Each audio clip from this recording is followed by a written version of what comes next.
CommanderCast episode 307, your weekly source of community strategy and technology, hosted on CommanderSociety.com and our home site, CommanderCast.com. This week, Adam is here, and we have finally worked out our technical difficulties. Yeah, that was pretty okay. Adam, why does Skype and the internet hate us?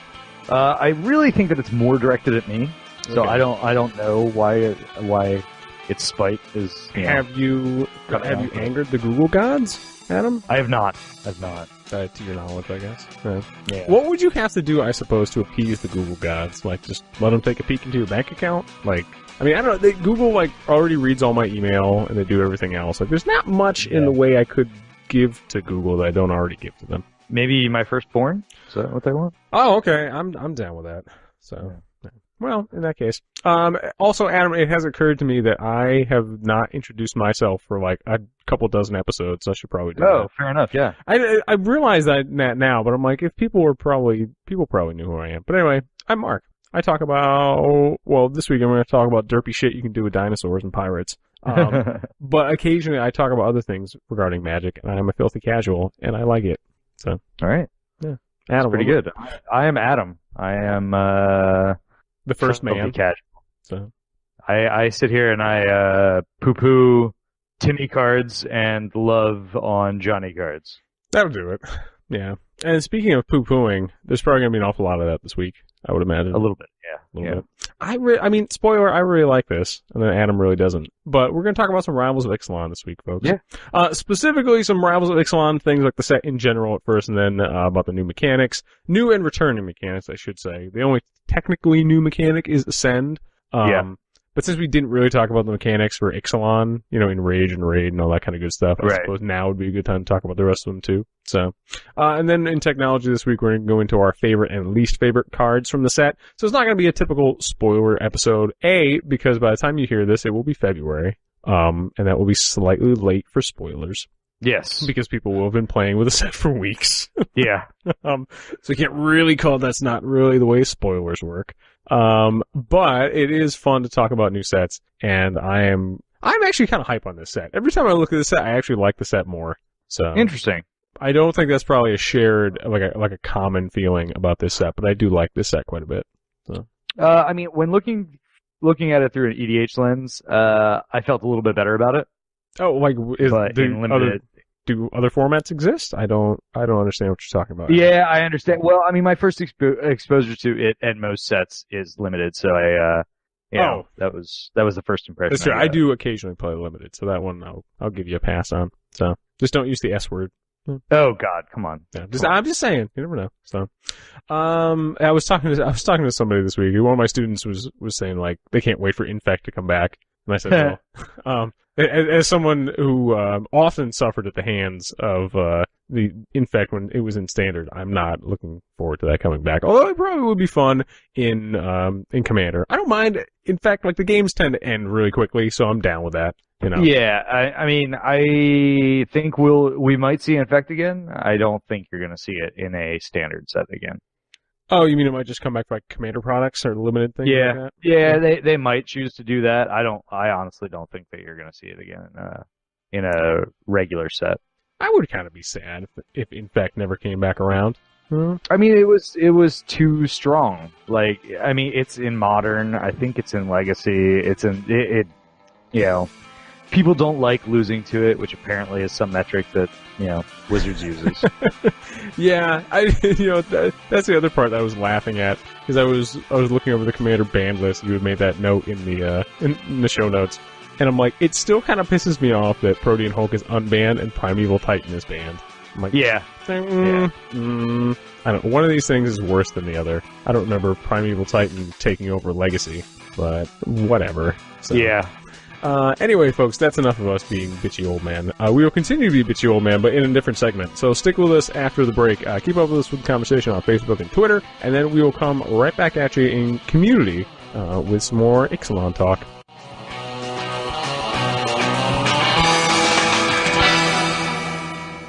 So the interstitial is probably the only place I will get away with this, but did you hear when I was playing the stupid Jurassic Park edit that I was making this morning? No. Well, because I was saying I like this set because I like... Like dinosaurs? Dinosaurs. Dinosaurs. Dinosaurs. baby dinosaur. I love that. Is my favorite way to say Dinosaur ever.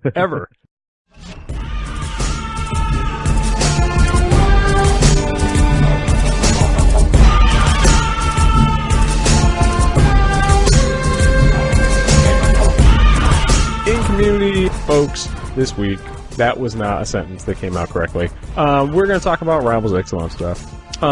Also, I don't know if we need to touch on it too much because this is not really news by the time we're doing it. There was some new Magic the Gathering Arena stuff that came out that I thought was just worthy of mention, I suppose, because I want to be excited about this, Adam. I want to say this is like, it's not going to be the Hearthstone killer, because that's stupid. Nothing's going to unseat Hearthstone. Right. Well, I mean, it's not even supposed to be a Moto killer. Yeah, it's just like this other thing, right? It's this weird, like, it's not duels. I mean, it's duels, right? It's just duels 2.0. Like, I guess, like, isn't duel still a thing? Or maybe it's not. I can't really keep up with the things that, like, we just want Magic Hearthstone. That's all we want. But I think that it's gonna be alright. I think it's gonna be okay. Are you talking about, like, in a general existential? They're like, I think it'll probably be okay. I am, yeah. Yeah, okay. I think we're gonna be okay. Yeah, I don't know. I can't talk about the specifics. I mean, I've played Arena, but there's a pretty specific non-disclosure, so I can't talk about the specifics on that. Yeah. But I can talk about the article that they published about the economy. Oh, well, buying planning. cards. Like, it's basically, if anyone's a big video game player like I am, like, it's basically like loot boxes. So, you know, you get a little in-game currency, you get a little premium currency, which is paid for with real money. The Kotaku article that I linked to in the notes is pretty good. Right. You know, you can collect some things in-game by playing the game. If you want to get some other little booster pack things, you could probably do it with, like, real-world money. So. Right. Exactly. Yeah. And what the balance is of those isn't really stated. Meaning, you know, maybe $1 gets you a pack, but like grinding for 85 hours gets you a pack. You know, like, yeah, I don't. That's a difficult mix to hit. So. Yeah. Like, I don't know what the balance is there. Because they didn't really go into that, but I think that they're currently going to be experimenting with it. And so hopefully it comes out all right. I mean, you know, the worst thing that can happen out of this is you get something that's very similar to Hearthstone, in which case, you know, there are plenty of people who play Hearthstone that never pour any money into it and get a lot of enjoyment and streams and all kinds of stuff out of it. Sure. So, great. Yeah, like that's, you know, and that sounds kind of neat. I'm sure I'm never going to get the thing that I want, which is like the ability to build commander decks and play against people on the web. You know, they definitely don't have anything planned for multiplayer formats right now. Yeah. I mean, even if it was like one-on-one commander, like I would still take that, you know, because frankly, like, I don't know, I'm too fucking old anymore to try and look at those like multiplayer, Moto screens. Like it's so tiny at that point. I'm just like, fuck right. It. You know, even if you blow it up, it doesn't make that much of a difference. So yeah, I mean, they've also said they're not adding old sets. So yeah, so that's great. I get to play like Ixalan Block Commander, maybe, and like to be honest, like if I got to play Ixalan Block Commander, I guess for free, that would probably be okay. That's where I'm trying to like gauge my expectations right now. If that happens, I think that your general statement is an appropriate expectation. You might be able to play a single block or extended. Ooh, commander. Can't wait to bring that back. Woo. Yeah, such a successful fucking format to begin with. Yeah. Okay. I don't have high hopes for that. Okay, good. As a possibility. Sure. And I guess that's pretty much all we really need to say about it, right? We have tempered our expectations appropriately, and now we're just gonna leave it and wait to see if I'm not even gonna call it a shit pile. Like it's a thing that might catch fire. It might not. So. Well, that's the thing. Like I think that when they finally work out the kinks, and there's, you know, going to be a decent amount of kinks with any new development, then the people who it's targeted at, which I think is more of the casual competitive type audience, you know, basically what Hearthstone is aiming for, they're probably going to be fairly successful there. I don't think that this will impact EDH in any way, shape, or form. Filthy ever. Casuals. Mm. Yeah, well. Okay. Yeah, I'm down with that. And, hey, at the... if the worst thing that happens is, again, like I get to play a little bit on the side while I'm probably in between real games at the shop, like that's okay. So, right, exactly. Yeah. Alrighty.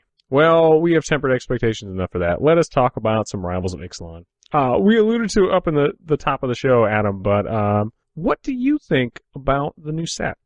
So, the pre-release. Yep. And to me, it was pretty boring. I just really didn't enjoy it much, and I think it was because it was so samey. Like, it just felt like, oh, okay, you made a couple extra Ixalan cards. Yep. Great. It plays almost exactly the same and was fairly boring. It's just like too combat driven. The archetypes were so very straightforward. Like, this is an archetype, this is an archetype, this is an archetype. If you don't have one of those, you're just screwed. So have fun. So I wasn't too into it there. When I was recording a set review for the other podcast that I do, I realized that there were 1.5 billion cards that I thought could actually see play in EDH. None that I was super excited about, but I think that the impact at least exists. Okay. So I got a little higher on it at that point.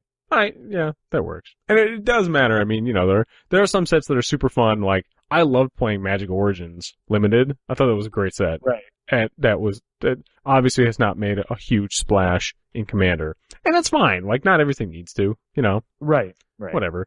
Different strokes for different folks. But I agree. That was a great set. Yeah, like, I really like that set. That was a lot of fun. Again, like, you don't find a whole lot of it in EDH. Sure. Probably for obvious reasons, but, as far as Rivals go, I have not had a chance to play it in paper yet, or online. That's a shame. I know, yeah, well, because, babies. Yeah. It happens. But I mean, I am really looking forward to it. Like, there's I think a lot of neat things. And I shouldn't say, again, like, tempering expectations is going to be my phrase for the day. I don't think anything's, like, blowing my socks off here. Right. But there's a lot of stuff that looks kind of fun to play, so I'm looking forward to that part. Yeah, I would agree that that's kind of where it lies. Like, there's a couple of really cool pieces here and there. Mm-hmm. And I think that this solidifies the Dinosaur deck potentially actually being a deck. Dinosaurs. Sorry. But it's it's not a huge impact on the EDH, but there's a lot of like decent playables. Sure. Yeah.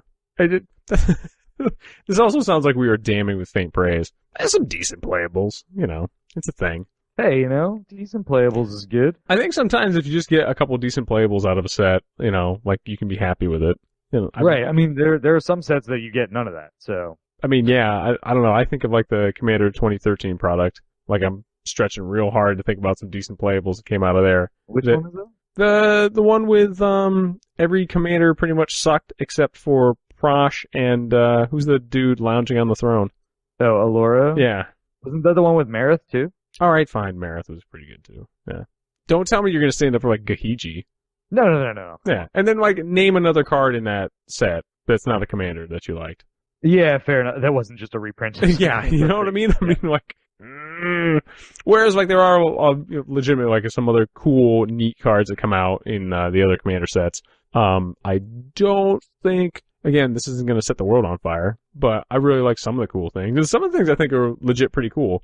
Yeah, absolutely. I mean, it's a flavor win, like, all the way across the board. Except for Merfolk, again, I do like the Merfolk commander, but, like, I'm not, like, blown away by him. Everybody else likes it too. That's why it's like $25 right now. I don't think. I mean, he's okay. Like, I still prefer standard is why. Sure, yeah. I mean, no one's like, no one's really gearing up. I think to put together the Simic Merfolk deck. Although that will totally happen. Although you're gonna see it. Yeah, like I prefer my Azorius Merfolk deck, my Sig River Guide. Like all the cool stuff that's come out from Merfolk still hasn't made me want to redo my Merfolk deck. So interesting. I mean, there's a couple of things in blue that I might put in there, but I'm not going to switch Merfolk commanders. Yeah. It's not worth subbing in green. The only benefit I see to that is that you get green instead of white, which is just an upgrade in color quality. Sure. Yeah, absolutely.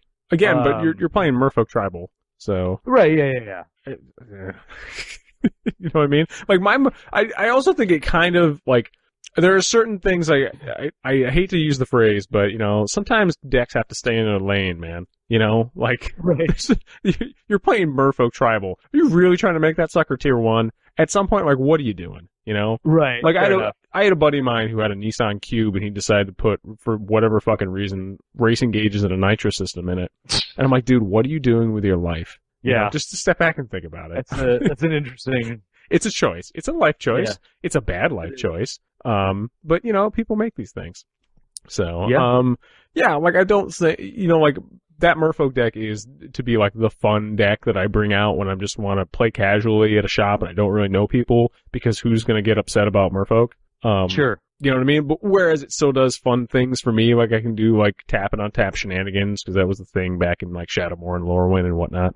And just goofy like Azorius tricks and whatnot, but mostly through combat, which is considered fair by everybody. Like that's the lane for that deck. You know, like if you're wheeling it out for any other reason, like I think you're probably doing it wrong. But You know my real beef with this set? what, Adam? So, like, Dinosaurs, I think, is actually, like, going to be a playable tribe. Vampires were already a playable tribe. I think they got some potentially useful pieces, or at least pieces that'll be budget or available for newer players or things like that. Mm-hmm. Pirate still sucks.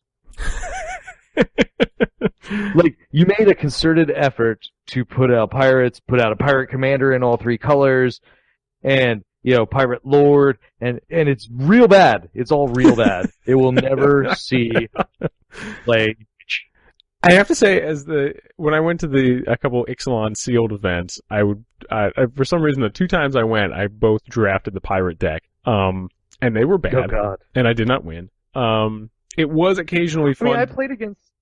You know, against one in sealed, and it curb stomped me. I mean, admittedly, my deck was horrible. Like this was the worst I've ever done at a pre-release. I think I went 1-3. That's pretty good for me. But Jesus, no, like I usually only have like 1 loss maybe. But this was real bad, and I got curb stomped by the aggro pirate deck, and that's fine. Man, that thing would never cut it in EDH, not even close.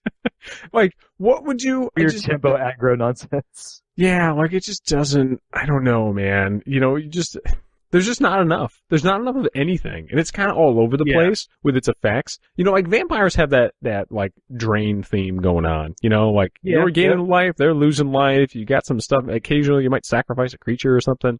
Fucking pirates are all over the place. And, like, some of the pirates are some of the things I'm most excited about, but not because they're pirates, Yeah. I mean, like, pirates kind of have the theme of just, like, they want to attack. End of story. Like, it wants to be an aggro deck.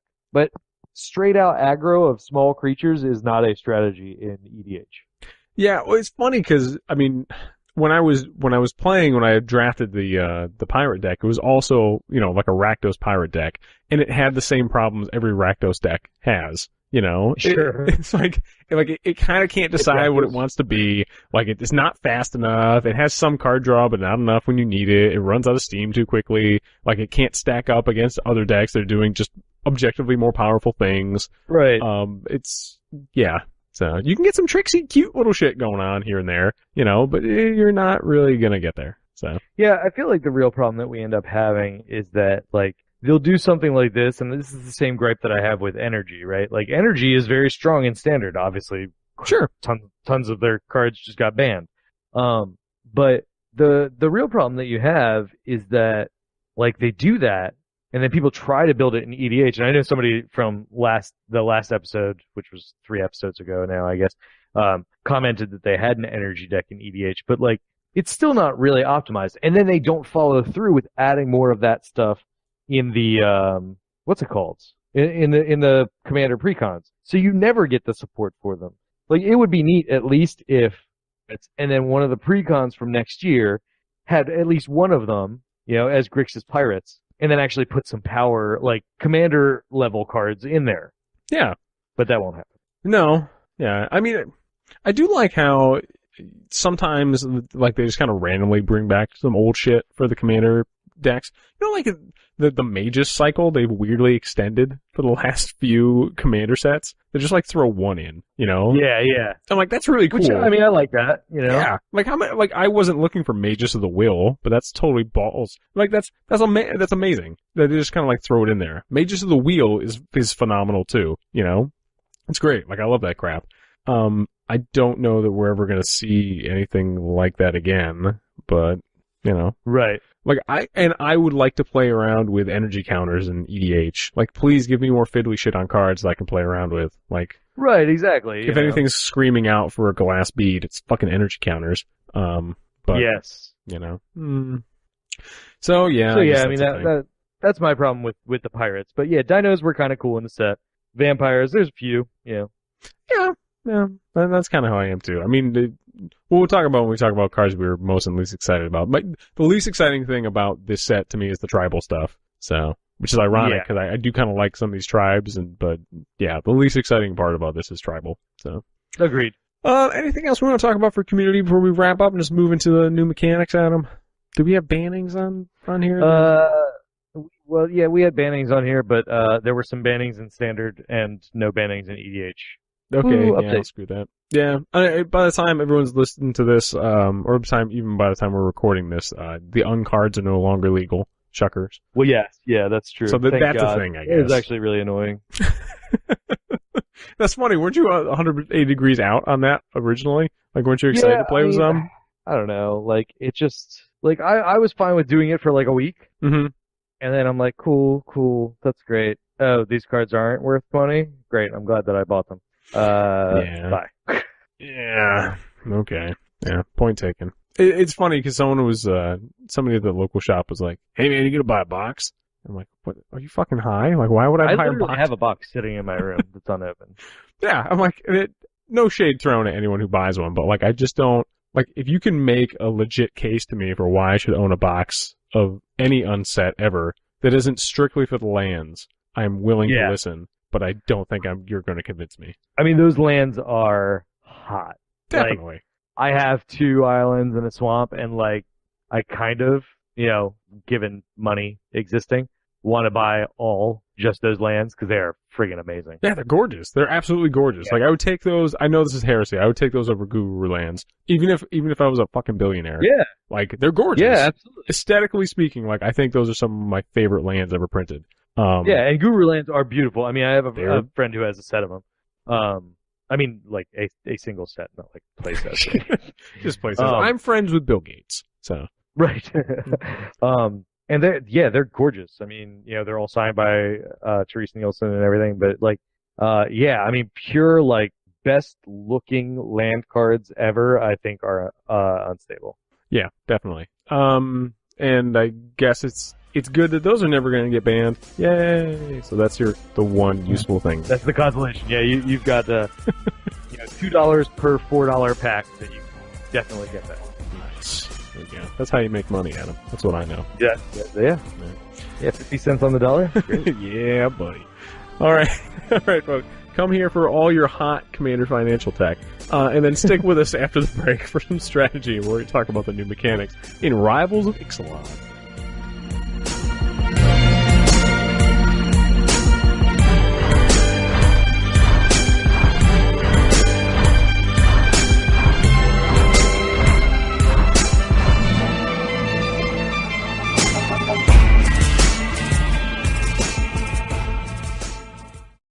Also, you know what? As long as we're throwing shade, I'm not. Dinosaur. Yeah, like I'm down with the Dino-SAWuhrs, but I'm not down with the name Rivals of Ixalan. That's so generic. That sounds like a bad MMO from like 2007, doesn't it? Well, it's not just generic, but like they're not rivals of Ixalan. They're rivals of each other on Ixalan. Yeah, but I mean, I don't get it. I don't know. I'm not impressed. Yeah. I like the Ixalan thing. I still kind of wish it was like a Dune themed set, you know, for Ix, but whatever. That's never going to happen. So, yeah. What we really need to look forward to is Richard Garfield is the head designer of Dominaria. Really? Yeah. Ooh, I'm so conflicted about this. I'm so conflicted I'm not. now. I don't. Okay, how about this? I do like some of the. Broke the underside of a table over this. Are you kidding me? I'm just gonna let that comment stand.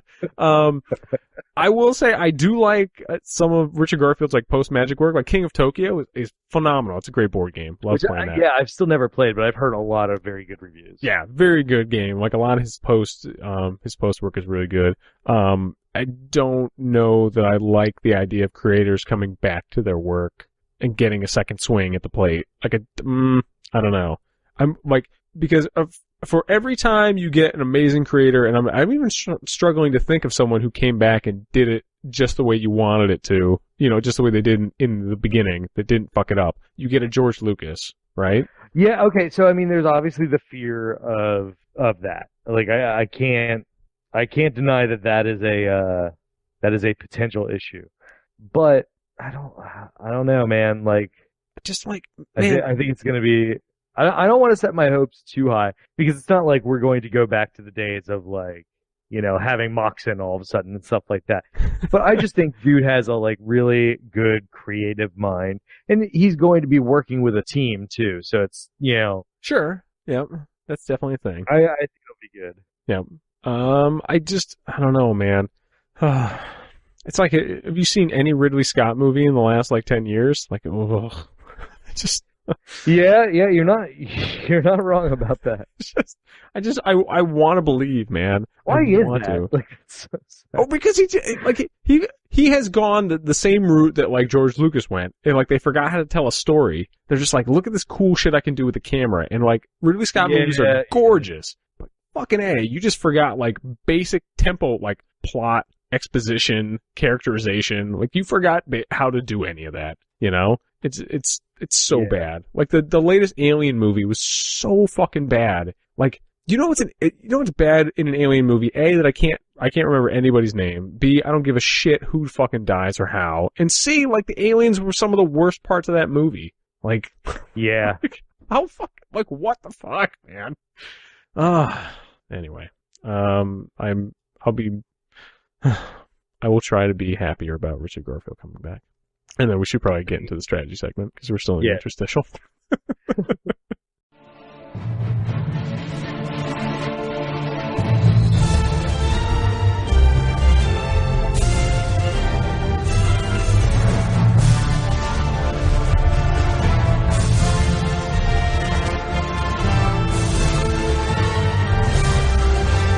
In strategy this week, ladies and gentlemen, new mechanics in Rivals of Ixalan. Actually, technically, it's just a new mechanic, because the other ones are returning from Ixalan, but we didn't talk about it there either. So guess what? You're gonna get all your Ixalan mechanics right now, people. You don't like it? You just, I don't know. You can do something. That's an explosion of mechanics.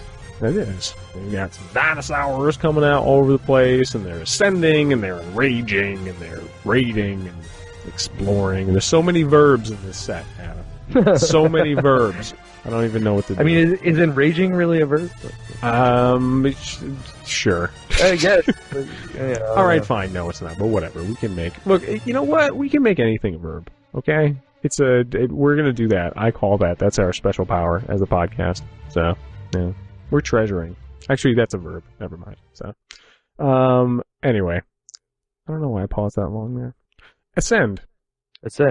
Adam, I was a little worried I lost you for a second. No. Yes, so Ascend. Ascend is really simple and really weird at the same time.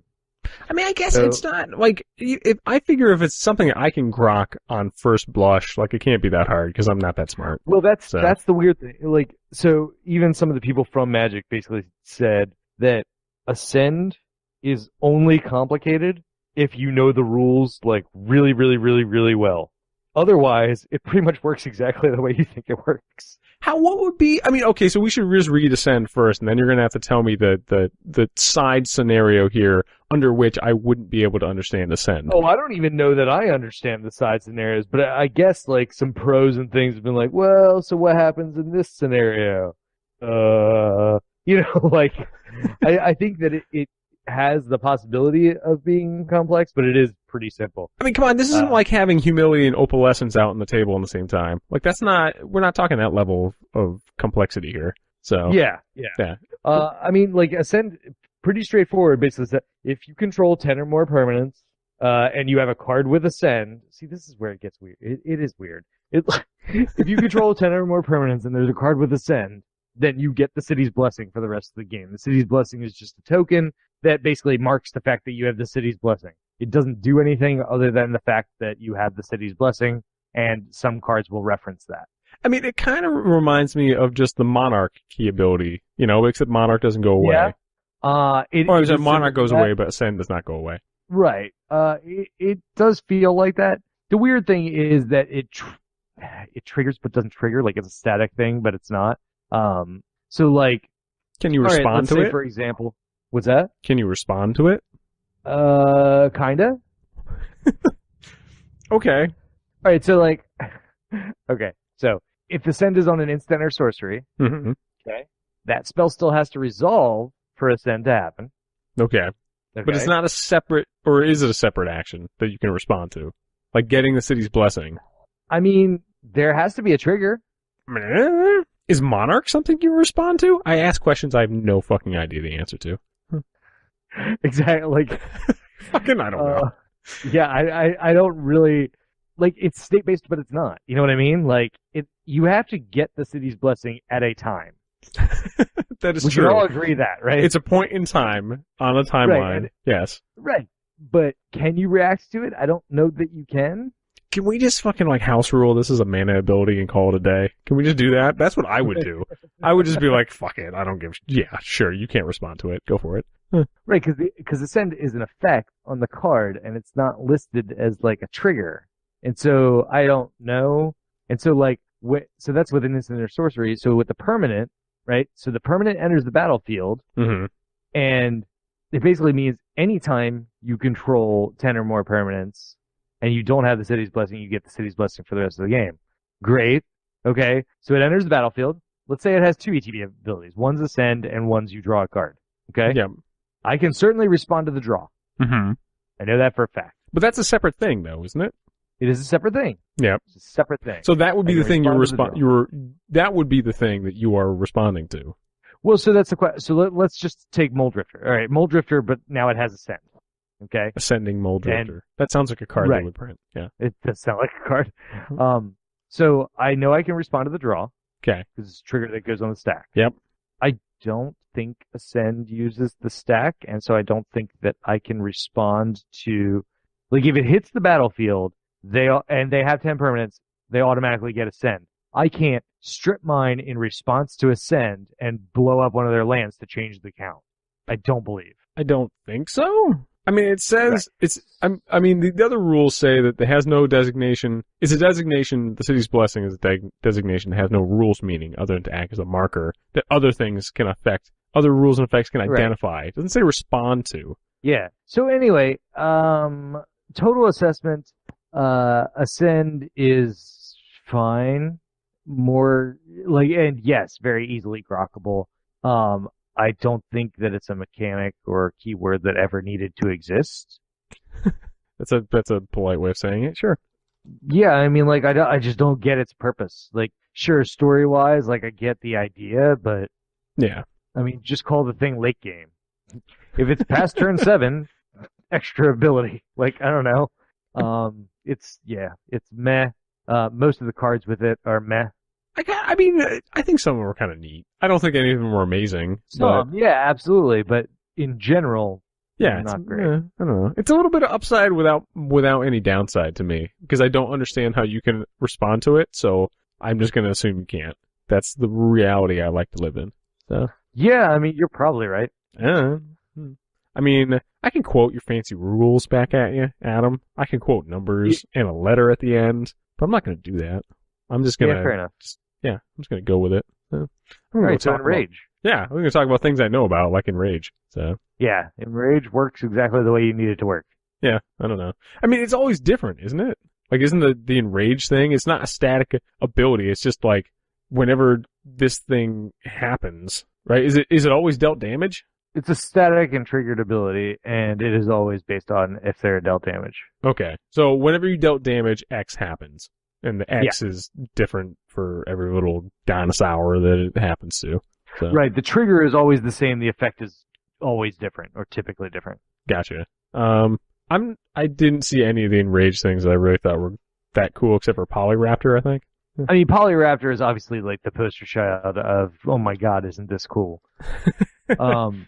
No, I mean, I think there's a decent amount of them. Polyraptor, well, are you talking specifically from Rivals, or are you talking about from Ixalan? I call it for any of them. So. Ripjaw Raptor was really good. Enraged draw a card. Like, that's real good. I don't remember what it's called, but the basically rampant growth on Enrage guy, that's pretty good. Oh, actually, yeah, that was kind of neat. Okay, I take it back. Yeah, Trapjaw Tyrant is interesting. I don't love it, but it's an interesting card. O-ringing things based on damage. The other, like, giant Timmy card, oh god, the mono red dude, something Ferocitodons, where they sack a permanent. Yeah, I get that. Some of the stuff, like, I don't know, like, when I look at, like, goofy Timmy things, like, I would put, bellowing Aegisaur on, right, and just, like, hit it with fucking, I don't know, like, Acorn Catapult again and again and again, you know? Yeah, well, I mean, Pyrohemia apparently has shot up from 50 cents to $4, and it was at $9 at one point when Polyraptor was spoiled, because those things are pretty good together. That totally makes sense. I wouldn't be surprised if Aether Flash went up a lot. Let's see what good old Aether because Flash. It goes infinite with Polyraptor. Oh, Mr. Aether Flash, what are you getting? I hate it when they... No, Aether Flash still 35 cents. Okay, well, yeah. I don't know. Hot tech people, also, pick it up. Yeah, Forerunner of the Empire is going to be popular because of that, because it's basically like, you know, you play a Polyraptor and you get 8 of them instead of, 1. That's okay. That seems pretty good. Yeah. I know that 8 is more than 1, so... 8 is more than 1. Yeah, it's pretty good. Today. I don't really know if I'm excited about Enrage, but it does kind of neat things. So I think that Enrage was... I mean, I can't necessarily say that I'm excited by it. I like some of the cards. I think some of the cards will see play. And I think it's a mechanic that needed to exist. Like, it's so simple. Anybody can get it. It encourages actual interaction. It's good, in my opinion. Would you play an Enraged deck? No, I don't think there's... Well, actually, I take that back. I think you could do it. I have always wanted to build a Tamanoa deck, and I think that Enrage slots in real hard in there, so... Okay. Yeah, I mean, I would. Okay, that's a thing. I am in love with Tamanoa. You leave my love child alone. I mean, all right, man. I'm not gonna say anything wrong about it. It's fine. Go for it. I was thinking more like the cool new little Dinosaur that they have, the little Naya Dinosaur. So I think that. Oh yeah, the big one. Yeah, the Zakama. What? Yeah. Yeah, Zakama's insane. Let's just put it that way. Yeah, Zakama's bananas. So I would totally do like a weird Enraged thing with that. So that sounds fun and stupid in a way I can get behind. So. Yeah, I don't know if you saw the gameplay video that we did where Shannon was playing Zakama, but it's strong. As a giant dinosaur should be, probably. Yeah, so, way better than I thought it was going to be. But yeah, I mean, I'm not a huge fan of the other elder dinosaurs that they put together. I mean, some of them were kind of neat. No, but most of them are not that great. Yeah, I mean, I don't know. I want to like some of them. I really do. But I don't. I want to put prey counters on things, though. Like, I like that. Yeah. But I don't care, really. Well, yeah, you could just play, like, Dread Cacodemon and just kill everything.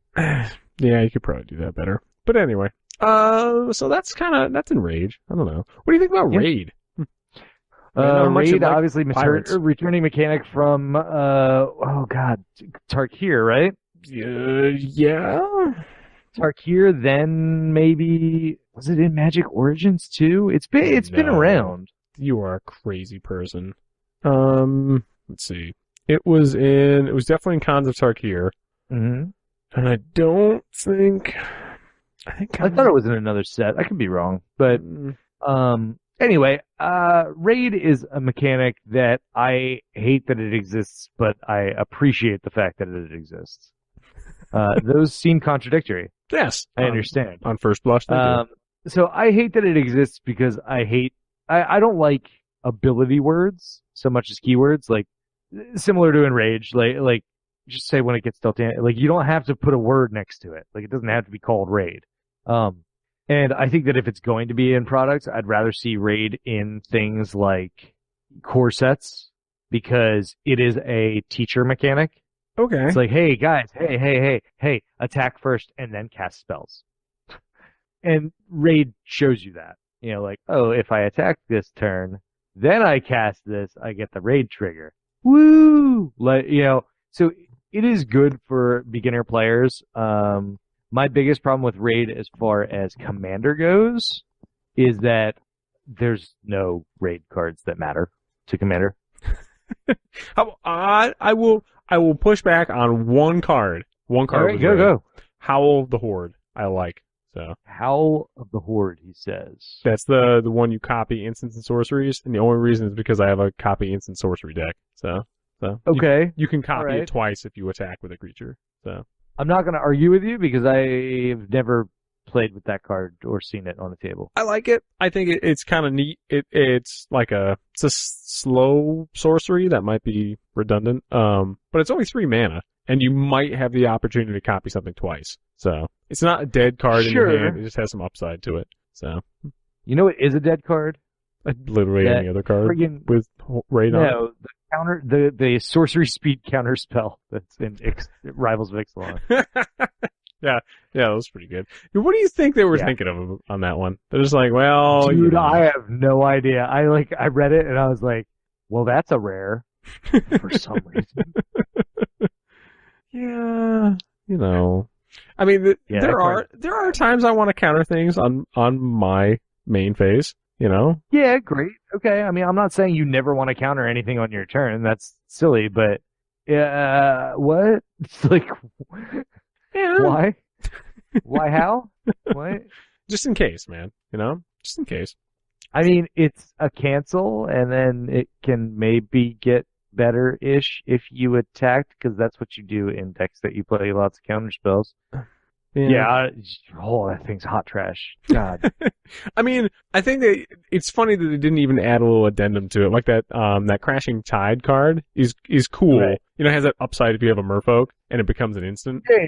You know, like that's kind of cool. Like I wish they had done that with the tribal mechanics. You know, like that's what I wish they had done. Like if you, you know, like this enrage thing happens if you control a dinosaur. You know, like that would have been kind of cool. Like it's playable otherwise, but it just has a neat upside if you have this particular tribe. Like that's where I wish they had gone instead of, you know, other Merfolk you control get +1/+1 or something. So, which is most of the route that they did go. But what do I know? What do I know, Adam? So yeah, I mean, it's whatever. It is a whatever. So, treasure tokens came back. I like treasure tokens. Treasure tokens came back. I like treasure tokens. My only beef ever with treasure tokens is that they're not gold tokens. I actually think that the treasure token is more flavorful and more useful, but we started with gold, and so like mixing and match, like I just, you know, something about how many versions of that we've gotten, because there were also the things that Tezzeret the Schemer or whatever made that basically did the same thing. So this is the 3rd version that we've had of it.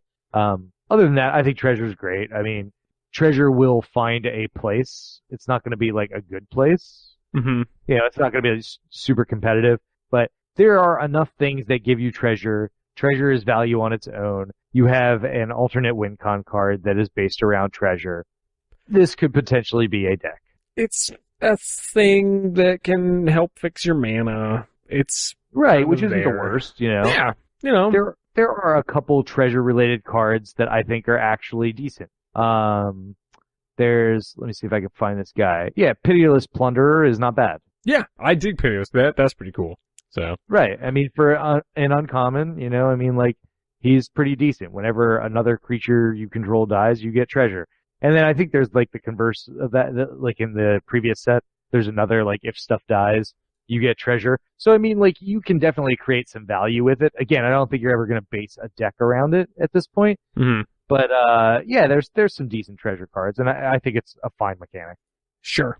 Yeah.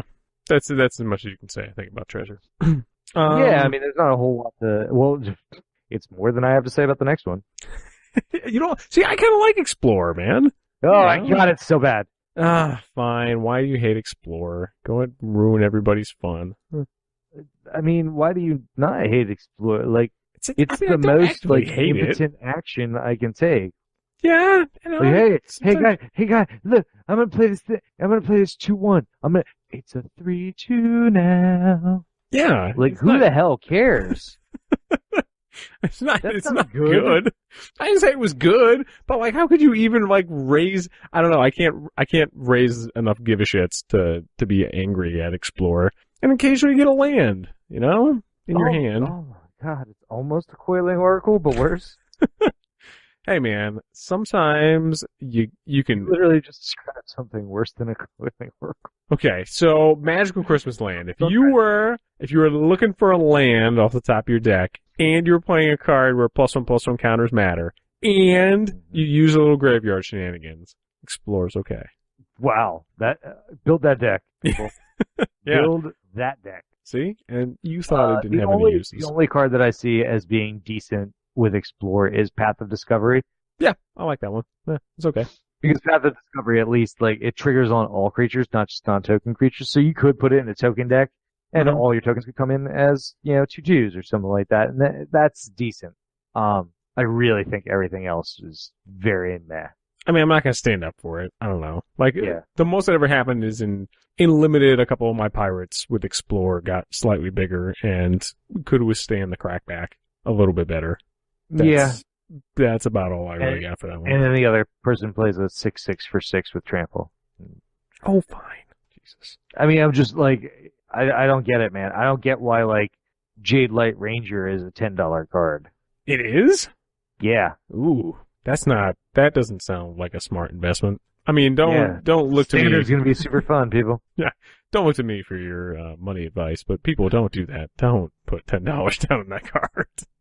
Wow. If you're only interested in playing EDH, do not spend money on that card right now. It will go way down. Yeah, what do you think? I'm thinking like $2 rare tops in like a year. Well, no. Yeah, tops. Yeah. My God. It should be down there. So I do kind of like. After it's out of standard, it's going to be bulk. Yeah. I do like how you can like safely sit back on your heels, and sometimes like it's just the easiest call in the world.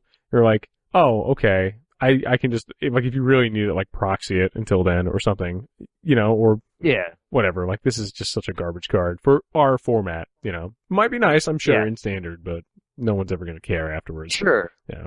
Alrighty. So, it's funny that it took us this long to get to it, but I think the thing that I really want to talk about with this, and when we were talking about the genesis of this, this discussion here, was about flip cards, particularly like the flip land things that are going on that made a comeback, which I really like. So, I don't know. I mean, like I say, every one of them is a surefire win, because they're definitely not. But I do like the neat little cards we got. So, Adam, this happened in Ixalan? We didn't talk about that much, and it definitely happened here too. What do you think of the flip artifact land things?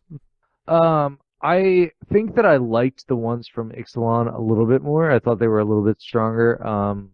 But some of these are definitely decent. There's one in particular that's absolutely horrible, and then there's another one that's pretty questionable.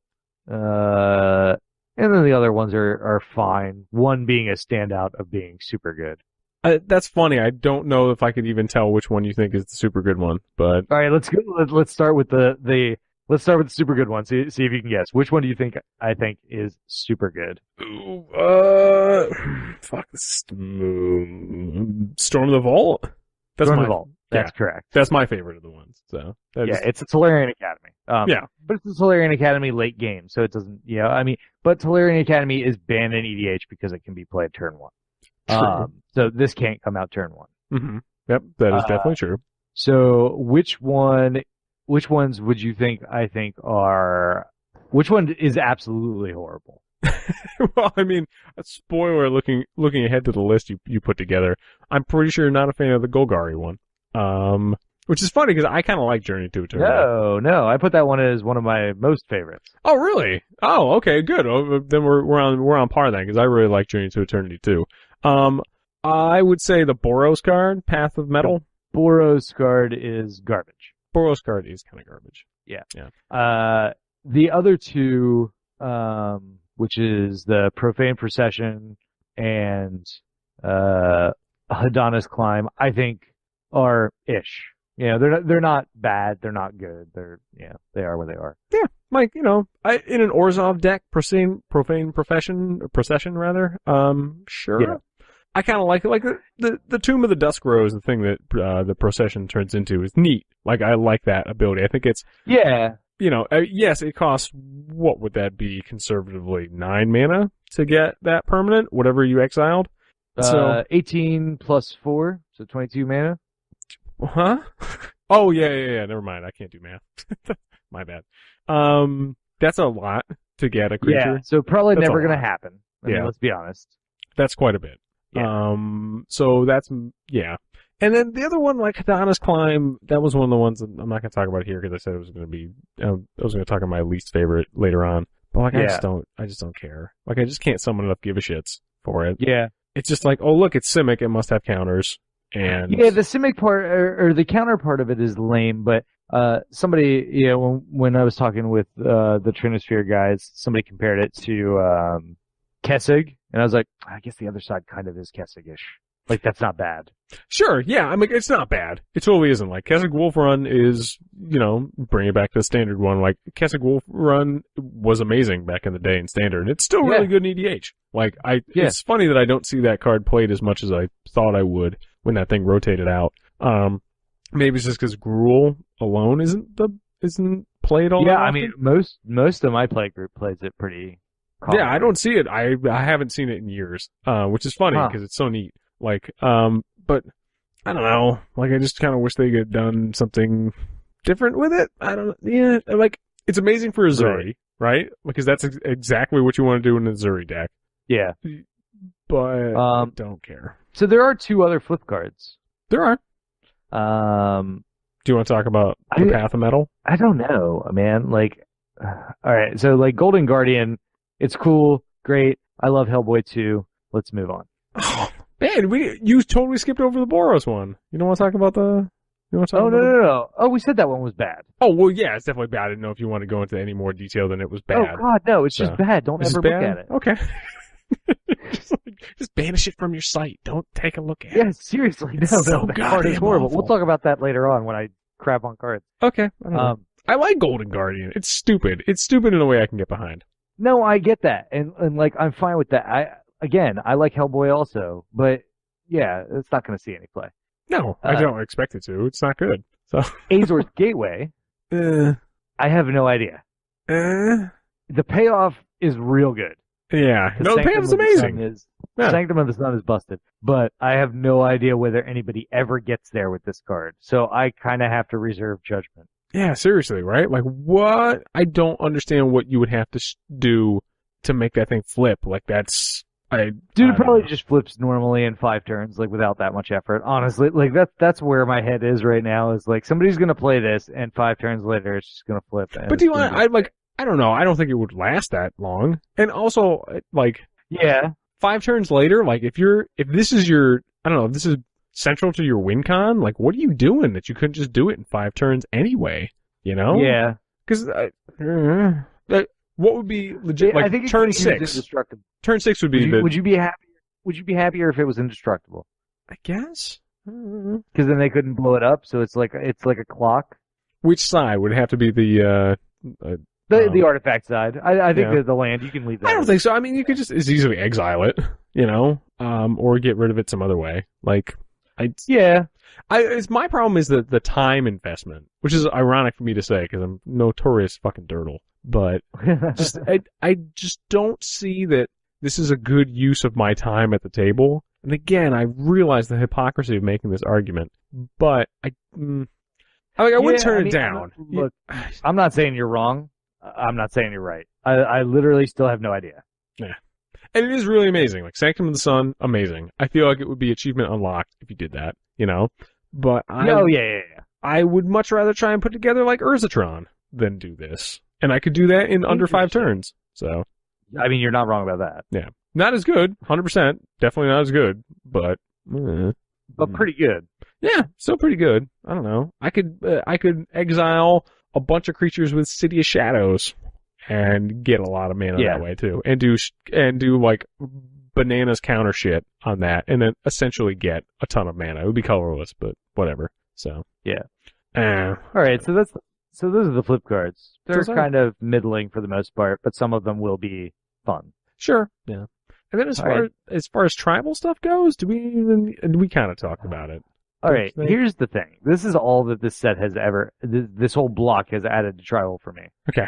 It has now given me an answer to the question, what do dinosaurs, pirates, vampires, and merfolk have in common? Mm-hmm. Because prior to this block, the answer is nothing. True. Yep. After this block, the answer is this block. Mm. This is the least cohesive pile of crap tribal. It makes zero sense. That's all I have to say about that. It is kind of like the most internet block, right? Like it's like, yeah. what do people like? Oh, let's just throw it together. Well, I mean, isn't that like?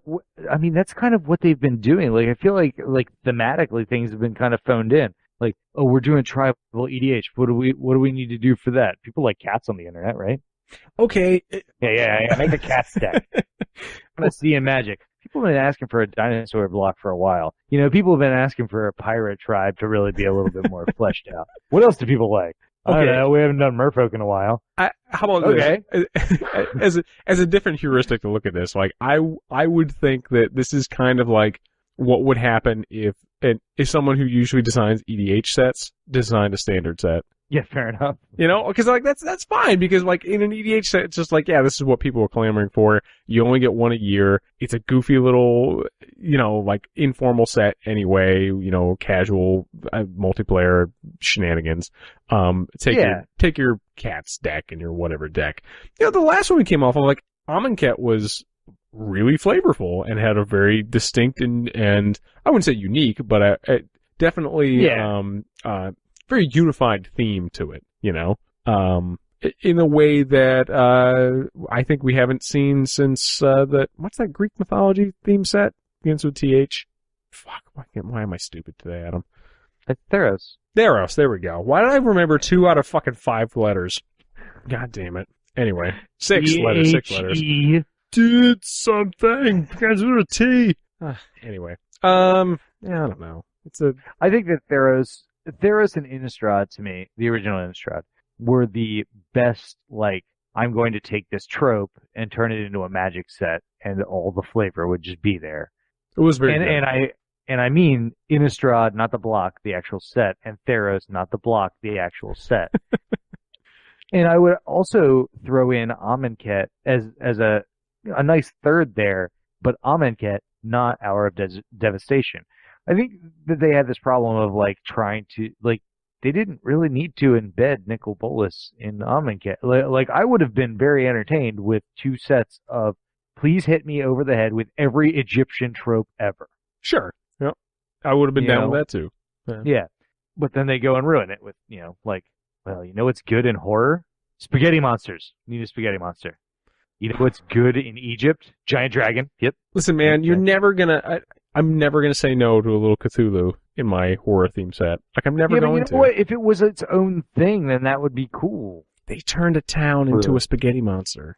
Oh God! They turned a fucking town. I love that fucking card. So bad. I love that fucking card so much. I mean, that card is kind of interesting, but no. They turned a town into. It's so good. Come on, they did a little extra thing. They like continued the story of Delver on cards. That was kind of cool. Lovecraftian mythology is more interesting than anything that Lovecraft ever wrote. Also true. Yeah, fun fact, it's not much fun to go back and read actual Lovecraft because it's not that great. Yeah, it's really not that great. If you ever, I swear to God, I don't care what human being. It could be a non-native speaker. It could be someone who literally you just plucked out of the womb yesterday. They could write better dialogue than Lovecraft. Go back and try and read some of those stories. It's fucking. Did you ever listen to a human being speak in your life? What the fuck? You know, it's so bad. And we're not even touching on like the horrible racist shit. I'm just like, you can't write. You just can't write. Yeah, absolutely. There's a lot of other shit that goes on with that shit too. But it's just like, no, you're bad. But your ideas are really good. Yeah, exactly. Again, specifically the crazy monster stuff, not the other horrible shit. Yeah, right. I got you. Yeah, I feel like I need to say that because it's 2018. So, like, yeah. you know, maybe at the end of 2018 I won't need to say it, but this year I definitely feel like I need to say it. Yeah. I do have like a request, like a nice little request for WotC to get off all the Lovecraft and the other things. WotC, and this is just me to you speaking right now. Can you just do me a favor, buddy? Stop with the fucking griffins. Just make it a thing or don't make it a thing. Don't give me one griffin in a set. Don't continue this. Just make it a thing or don't make it a thing. Just be like, no, I'm just never going to. Alright? No one's clamoring for the griffins. Like they kind of were for the Minotaurs. Don't ask me why. That deck is still not very good. But like, just don't do it anymore. Just quietly put it to the side. You know? That's true. Of all of the tribes that people are not, like, wanting back. Yeah. No one, like, we don't need it. We just don't, you know? But they have a legend.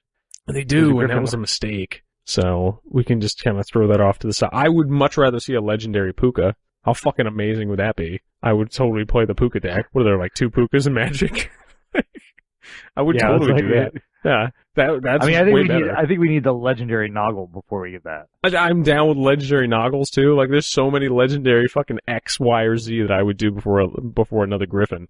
Just don't do it. And then also, the Resplendent Griffin looks like a fucking parakeet on steroids. Like, what are you doing, man? Just WotC, man. Just don't. Put it out of its misery. It's also the worst fucking implementation of Ascend, to bring it back to the top of the segment again. Like, it gets a +1/+1 counter? Like, really? That's what you have? Okay. Just stop, WotC. Oh, wait. Stop. That's actually not bad. No, I think not good is the word that you're, like, it's a flyer that gets slightly better. Big deal. Yeah. Yeah, it happens every time you attack, but, yeah, I'm okay with it. It does look like it's a fucking parakeet, man. It's not good. Alright, last thing, because I can't not talk about this before we're talking about actual, bits here. Immortal Sun. What do you think? Oh, yeah, like the literal Swiss Army knife, right? Like, yeah. I am very lukewarm on it. Not because I don't want to be, like I want to be hype on it, but all of the abilities are so divergent that I'm like, I don't know where this card goes exactly. But I mean, I guess, I was talking to a friend of mine and he was like, well, so everywhere you have a Staff of Nin, you just put this. Yeah. And that's not a bad point. Yeah, I would totally put this over Staff of Nin. Like, immediately, yeah. I would yank out Nin and put this in. Yeah. And that's probably the right move, honestly. But yeah, it's just such a weird combination of things. It's almost like, you know how like sometimes people will complain about like WotC not building cards like Pithing Needle and stuff into sets. Mm-hmm. Like, oh, we have no way to respond to this, and we have no way to respond to this. I think they just put it all on one card. They're just like, whatever. I will say, like, the first ability, the one Planeswalkers or players can't activate Planeswalker loyalty abilities, is the one I'm most excited about, you know? But I do like the rest of them, too. Like, who doesn't want to draw a card or pay less for your spells, you know? That's, sure, creatures get +1/+1, that's fine. Anthem effects, I've been on record a number of times saying I don't give a shit about Anthem effects because I think they're terrible. But, sure, like... Yeah, I mean, you tag an Anthem effect on, I mean, it's similar to, like, Cage Sun, right? Like, you're not playing Cage Sun because of the Anthem effect, you're playing Cage Sun because it's good. I mean, I'm not gonna turn it down. Effect on it. Yeah, like, I wouldn't kick it out of bed, you know? Right, exactly. Like, I mean, but that's how everything, like, there is not a single ability on there that doesn't feel like the tacked on one. Yeah. Does it get better though? Like if you put it all in one package and then do that? I feel like by just putting a lot of things on a card that doesn't necessarily make it good. Hence one of your least favorite cards from the set. Yes, as a matter of fact, you're right. It's almost like if you just put like keyword alphabet soup, or in this case ability alphabet soup on something, it doesn't always make it good. Although ironically, and this is the hypocrisy that is my life, I do kind of like Immortal Sun. I would be more excited to play it than the thing I'm going to talk about in the next segment. Yeah, so. I agree. I think Immortal Sun is going to see play. I think it is going to be decent. I just don't know how good it's going to, like, I don't know if it's going to be ubiquitous or if it's like, I happen to have an Immortal Sun. That's a pretty decent ad here. I can't imagine that. I mean, this definitely feels to me like an EDH card, cause like, why would you play this in any other fucking set? But I don't think it's going to see a lot of I don't think it's going to see a lot of play. I can't imagine. I would put White it in decks my and red decks are going to play it. Sure, yeah. White decks, red decks, monocolored or not monocolored. No color decks. Brown decks. Right. This. I mean, it does ramp you in 2 of the hardest colors to ramp. Mm-hmm. It does shut down planeswalkers. It draws you cards in 2 of the hardest colors to draw cards. Yep. Just putting draw card on a colorless card is enough, I feel. Right. Yeah, I mean, the Boros colors are going to love this card more than the others. Yes. So it will see play. I don't think it's going to, break anything. No. His walker ability will matter most of the time. But just keep in mind that it does exist, and don't put planeswalkers in your index. Yeah, that works too. And with that, I think we're moving on to technology.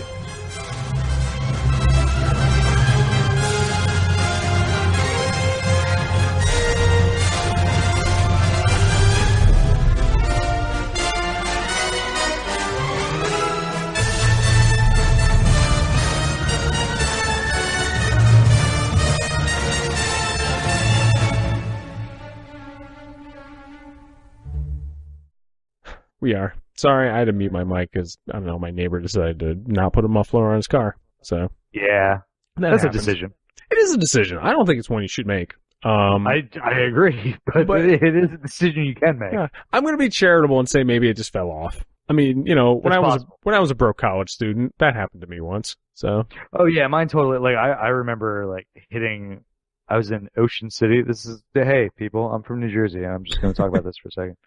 We can call this an interstitial. Yes. I was in Ocean City, and it was basically flooded. and I was leaving and trying to get to the bridge. And I guess the amount of water that I was driving through, because it was probably 1.5 foot of water. That's a lot. Yeah. Yeah. The amount of water that I was driving through, I guess, lifted up my muffler enough to decouple the thing. Huh. Because it basically floated on the water while I was driving through it, so it decoupled the thing. And then I had no idea what the noise was until I got home, but I basically dragged my muffler the whole way home. Nice. Which eroded a nice, hole in one corner of it. Man, friction will do that. Yeah. Yeah, it does. It does. I also noticed that sparks were following me. Yeah. Yeah, it's just you had a sparkler on your bumper. It's fine. Yeah. It was fun for everybody behind you. Yeah. Yeah. Mine is not quite that good, but I was in college and I was taking a road trip in California, somewhere in the north. We were super broke, so we used to stay at the national forests, because you can just camp anywhere in national forests. It's primitive camping. You have to bring all your own shit, including water and everything in there. Right. But it's free. So yes, that's where we stayed. Yeah. We went all the way up to the top of the mountain, got incredibly drunk, and I didn't realize that I was out of gas, at the top of the mountain. So I'm just I can handle this. This is not that big a deal. So I just put it in neutral, and I just sailed down the mountain. It's a mountain in California, so it's, it took a good, 15, 20 minutes for me to go through the rounding turnabouts or whatever. We get to the very bottom, and I'm feeling better about myself than I think I ever have. I'm I have solved this problem. I'm so good. And it was a mountain, the mountain ended, and it was right outside of town. I'm I can see the gas station from where I'm at. I'm yes, I'm the man. And then my muffler falls off. So damn, it just fell the fuck off. And I'm oh, son of a bitch. But whatever, I got a dude in town to weld it together for $20 at the shop. So he's hey, you need a whole new exhaust system. I'm yeah, no, that's not going to happen. How much to just weld that pipe onto the other pipe? $20. Right. There we go. Let's do that. That's the solution. That's the thing. So yeah, whatever. Environment. Whatever. Yeah. So yeah, that was our muffler stories. So, all right. That was good. All right. So let's talk about some technology. Yeah. Interstitial.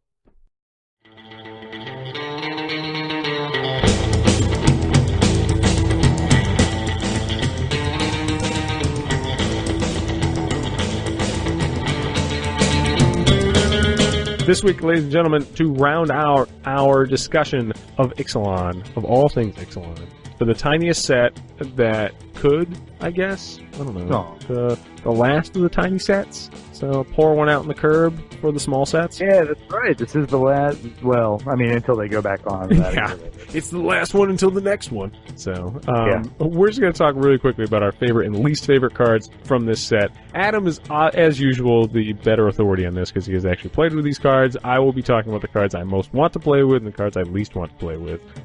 He actually has real world experience. So yeah. So my first most favorite card, a lot of modifiers, is Journey to Eternity, which we kind of alluded to a little earlier. Journey to Eternity is 1, a black and a green for a legendary enchantment aura. Enchant a creature you control. When enchanted creature dies, return it to the battlefield under your control, then return Journey to Eternity to the battlefield transformed under your control. At Atzal, Cave of Eternity, you can tap to add 1 mana of any color to your mana pool, or pay 3, a black and a green, tap it to return target creature card from graveyard to battlefield. Yes, please. Yes, please. It's just good. Like, Yeah. like it's a shoe into Marin, obviously, because like you're wanting to sack things, you're wanting them to come back. You know, it's going to allow you to zombify things. It's like it just does. It does recursion in the exact way that you want to do recursion in EDH. I think that any deck that plays these colors that needs a recursion element to it plays this card. Yeah, absolutely. Anytime you would ever consider putting Reanimate in your deck, I think you would probably put Journey to Eternity in there. Like, that's a safe bet. I mean, just put it on a Sakura Tribe Elder. Yeah. On turn 3. Like, you go, turn 2 Sakura Tribe Elder, turn 3 do this, sack it, you get a land from the Tribe Elder, this flips into a land, and then you sack the Tribe Elder again. Yes, please. Yep. I mean, like, that's just value. Yeah, like, it's just really good. Like, it's funny that, I mean, we get more of them now, but that, like, returning from graveyard to battlefield is actually rather rare. You get a lot of return to your hand, or return to some other spot, or return to your library, or something like that. You know, but, like, straight up, there aren't too many things I wouldn't pay 5 mana to flip out of my graveyard onto the battlefield. Right. You know what I mean? Like, there aren't too many things, even if it was just, like, to get another land, or something, or, you know, like, that's probably not a good play, but I would do that. You know, you can do it, I mean, fuck, you can do it instant speed, too, so even if you just need, like, a blocker, and you have 5 mana, but no dudes, you know? Yep. Yeah, like, there's just, I don't know, yes, please. Yeah, it's just good. Yeah, I like that. Very solid. What is your first most favorite? I was disappointed. I gave a big sigh because I thought I was going to have to talk about Hadana's Climb first. But no. The thing I want to talk about was Storm the Vault. For the inevitable, is it artifact deck that doesn't really exist yet, but will one day. And when that day comes, I will own this card and I will be really happy that it was printed. So, Storm the Vault is 2 colorless, a blue and a red. It flips over into Vault of Catlacan. There we go. Catlacan, sure. It's a legendary enchantment. Whenever one or more creatures you control deal combat damage to a player, create a colorless treasure artifact token with sacrifices artifact, add 1 mana of any color to your mana pool. At the beginning of your end step, if you control 5 or more artifacts, difficult, I know, in EDH, transform Storm the Vault. And, and it flips over to Tolarian Academy. So, yes. Yeah. Yes, please. So it's interesting because I thought the exact same thing that you just said, about, like, the inevitable, like, is it, you know, that we don't have? Yeah. I thought the exact same thing until everyone that I know, right after I said that, said, well, yeah, it just goes in Brea. Touche. Yeah. And I was like, Touché. Solid point. It just does go in Brea, and it works real well. Yep, yeah, it does. Yeah. Looky here. So, yeah. I mean, I really like this because it's so easy to hit that at the beginning of your end step. Like, I would imagine there's probably not too many times if you have this in your deck and you play this that it wouldn't. So, yeah, like it wouldn't just flip automatically at the end of your end step. You know what I mean? Yeah, absolutely. So, just good. I like just good. Again, we're really in favor of just good cards. So. Yeah, good cards. Yeah. I like. We like good cards above not good cards. I like good cards. Yeah, we take all the controversial stands here on Commander Cast. Yeah. So, Adam, what's your next most favoritist card? That's a bad way to say that. This is all like... Yeah! All right, so my next one is Twilight Prophet. It is nice. 2 black for a vampire cleric, 2/4 with flying and ascend.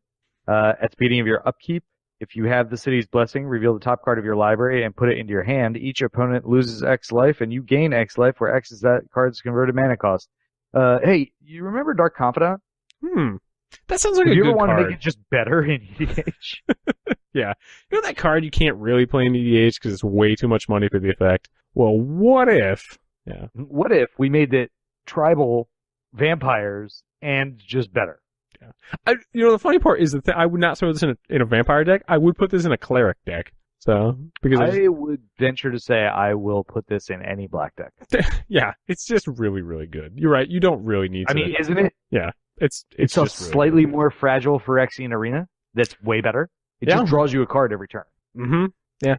I mean, I don't see why I wouldn't replace a Phyrexian Arena with this. Yeah. And it's each opponent. Like, you can't, it's just, there's so much upside. They're just like, what if we just make Dark Confidant way better? So, like, just better in every way. So, like, the only downside to the other one was that you would lose life. And now that you don't, it's like, what the hell? So. Yeah. No, it's just very good. I love this card. I think it will see lots of play. My friend got a set foil of it in the pre-release. Ooh, which is super expensive. It's like $8 now, so the foil will be much more. That is true. But yeah, what is your next card? I like this one too. Yeah, this is really neat.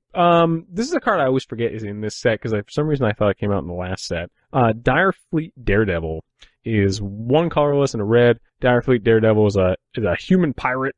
So as opposed to all the orc pirates and other pirates we got. It's 2/1 with first strike, which isn't alright. I would play this just as for a 2/1 with first strike and limited. But when Dire Fleet Daredevil enters the battlefield, exile target instant or sorcery card from an opponent's graveyard. You may cast that card this turn. You may spend mana as though it were mana of any type to cast that spell. And if that card we put into a graveyard this turn, exile it instead. So Slapmaster. Slapcaster made. I like Slapmaster. That one's pretty good. Hey. It's alright. So first of all, it's good. Like I'm not gonna. But man, do I really want it to have flash. Yeah. I'm sorry, Adam. Do you mind if I pause here just for a second? Because my cat is trying to eat my microphone. What? No, rage quit. Yeah, go ahead. Okay, hang on. God damn it, cat. Come here. Yeah, sorry about that. That's alright. I did not actually realize my cat was there until it rubbed up behind me and started to chew on my microphone cord. So I also should mention that just recently I had reread Pet Sematary and that creeped the fuck out of me. So. Oh really? Yeah. My wife just started reading The Stand.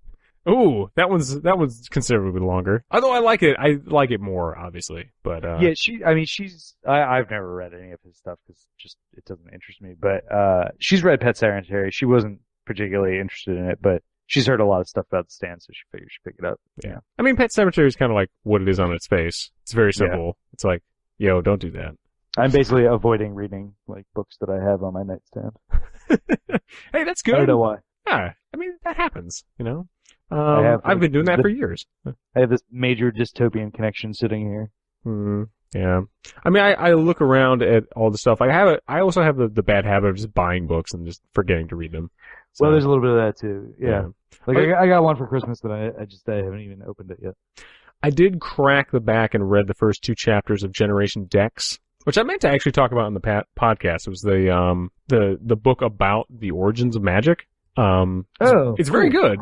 It's just like I put it down on my nightstand and then I forget it's on my nightstand and then I don't know. I will eventually read it. It is very good. Sure. But I don't know, like work and stuff is busy after the holidays, so I just I stare at it lovingly. Every once in a while I'll just pet it, but that's about it. So where do you want to jump back in? All right, so jumping back in. Sorry, Calvin. Let's just jump back into your third one. So. Oh, okay. Cause I mean, we're kind of done. Like Dire Fleet Daredevil is very good, but No, that's fine. Yeah, it's good. Play it. Okay, so my next card is Induced Amnesia. For 2 and a blue, you get an enchantment that says when Induced Amnesia enters the battlefield, target player exiles all cards from his or her hand face down, then draws that many cards. When induced amnesia is put into the graveyard from the battlefield, return the exiled cards to their owner's hands. I do not remember ever even seeing this card before you put it on this list, to be honest. I think I have amnesia about induced amnesia. Whoa. I still have You're trouble. meta. Oh, yeah, okay. It's a Jace card, so maybe that's why I completely just floated out of my brain. Yeah, that's an easy thing to do. Yeah. Yeah, it's really cool. Like, I like Memory Jar. Yeah, I mean, A, I like Memory Jar. B, I like Urtai. True, yeah. And just drawing 7 extra cards. Yeah, like, I dig that. I don't know. Yeah, I mean, like, I think it probably ends up going in Urtai and in Baron.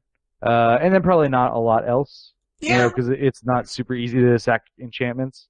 But there's probably a couple things out there that, you know, can work with it. I mean, yeah, I don't know. I would probably do like a Tolarian Winds or one of my favorite out of the recent Innistrad sets was Forgotten Creation, which ironically I think gets forgotten way too much. Forgotten Creation does something similar to this, but it does it at the beginning of your upkeep, every upkeep. Oh yeah. I know what you're talking about. Yeah, like it's amazing in Sidisi. It's so amazing in that deck. Right. You know what I mean? So like I would do that way before I do Induced Amnesia. And it's only one more. Like, yeah, it's a little more fragile because it's a creature. But like, do I give a shit? Not really. Sure. I don't know. You know, that being said, like, yeah, if you're playing an Enchantment Matters deck, and you want like a Memory Jar-like effect, sure. Yeah. I could definitely see a play. I don't see any downside to it. I just think it is not quite as good as the other cards that do this thing.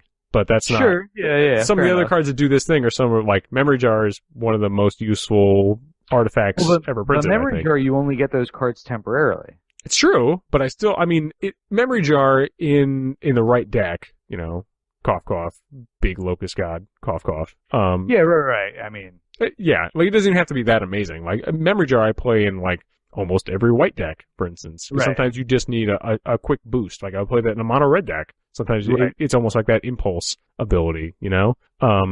So like I like Memory Jar quite a bit. So that's it. Saying Induced Amnesia is just not quite as good a Memory Jar is pretty high praise still. Well, yeah, I was going to say Memory Jar being super amazing. Really, really good. So, you know, that's like, you know, when I say Storm the Vault isn't as good as Tolarian Academy, you're like, come on, man. You know?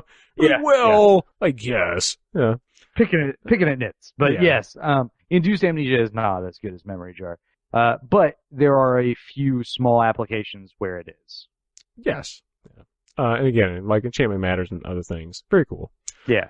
Oh, what do I want to talk about? I will talk about the card that probably no one else really gives a shit about, but I like playing discard decks, Adam. So yeah, I was surprised to see this one on here, but I really like this. It's not amazing, but Arterial Flow does slightly more than other discard effects. So Arterial Flow is 1 colorless, 2 black. It's a sorcery. Each opponent discards 2 cards. If you control a vampire, each opponent loses 2 life and you gain 2 life. I give zero fucks about the second part. But the first sentence, each opponent discards 2 cards. Like, in a deck. They just gave us a mind rot that actually functions in EDH. Yes. And they're like, that's fine by me. That's good enough. Yeah, that's totally fine by me. And it has each. That's the function in EDH part. But, you know, the discard 2 cards I really like. I don't know. I just really like this. I really like this. It's cheap enough. I would put it in immediately in my dumb fucking Nebuchadnezzar deck because I'm the guy who runs Nebuchadnezzar. But I just really like it. It's not much more to say about it. The art's kind of neat. Yeah, I mean, I can totally see that. I think that the real problem with the discard deck is that, generally speaking, it doesn't get there.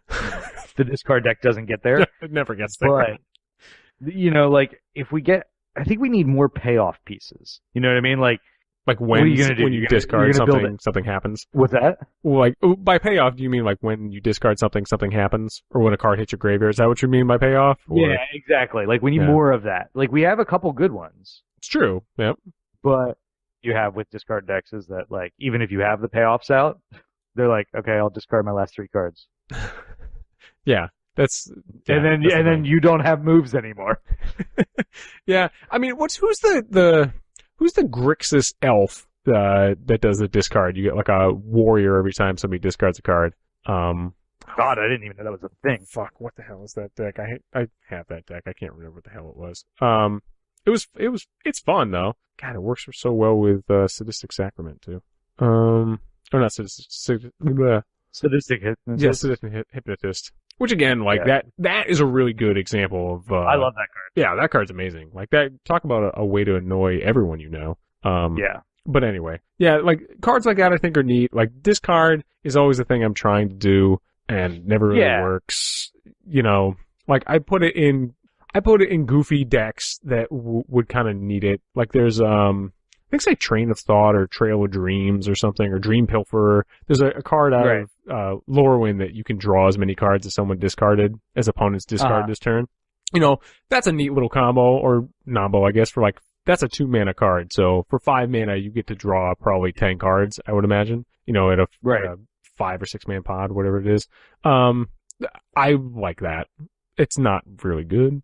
You are not going to get that way. Like, you have to mitigate or modulate your expectations here. You're not making it on that. But I kind of like it, so that's all I got. Yeah, I mean, I'm glad that it was actually designed with EDH in mind. I agree that the Vampire Clause means next to nothing.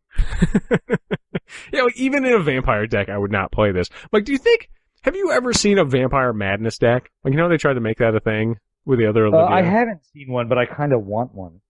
Do you though? I don't think it's good enough, but I mean, I kind of want it to be good enough. Oh, I mean, I do want it to be good enough. I don't think you can actually play that. I don't think you'd be anything but disappointed if you played it. But yeah, you're probably right. Yeah. I mean, honestly, like I don't. Yeah. Yeah. Well, what are you gonna do? All right. What's your next one, Adam? All right, my next one is World Shaper. For 3 and a green, you get a Merfolk Shaman 3/3. Decent stats. Mm-hmm. When it attacks, you mill the top 3 of your library, and when it dies, you put all lands from your graveyard onto the battlefield tapped. Oh, fucking A, do I love that. How much do you love that this is in mono green, you can play it in Titania? How much do you love that? Oh, God. See, I don't even care about that. This is in Sidisi. Oh, my God. Are you kidding me? Every time this thing attacks, I get a second Sidisi trigger, which means I get a second zombie, and if they decide to block it, then I get a sudden reclamation for free. Yeah, okay. Yeah, seems good for a 50-cent card. Did you play an awful lot of Splendid Reclamation? I played it. I didn't play a ton of it, but I mean, this is also good in Gitrog. Also true. Yeah. Oh, that's true. I didn't even think about the Gitrog. Yeah, man. I don't know. I like that. We need more like lands from graveyards to battlefield effects. You know? Yeah, I mean, they've been doing a decent amount of it recently. A little bit. I mean, you know, again, like you don't have to do a huge, like, you know, there's Crucible Naga that came out in Amonkhet, which is really good. And I don't think you need a lot of those effects. Yeah, so I mean, we've got Crucible Naga, we've got Splendid Reclamation, we've got this guy. You know, I mean, 4 sources of that recursion, that's not too bad. Yeah. I do really like it, though. This is neat. Get better, but.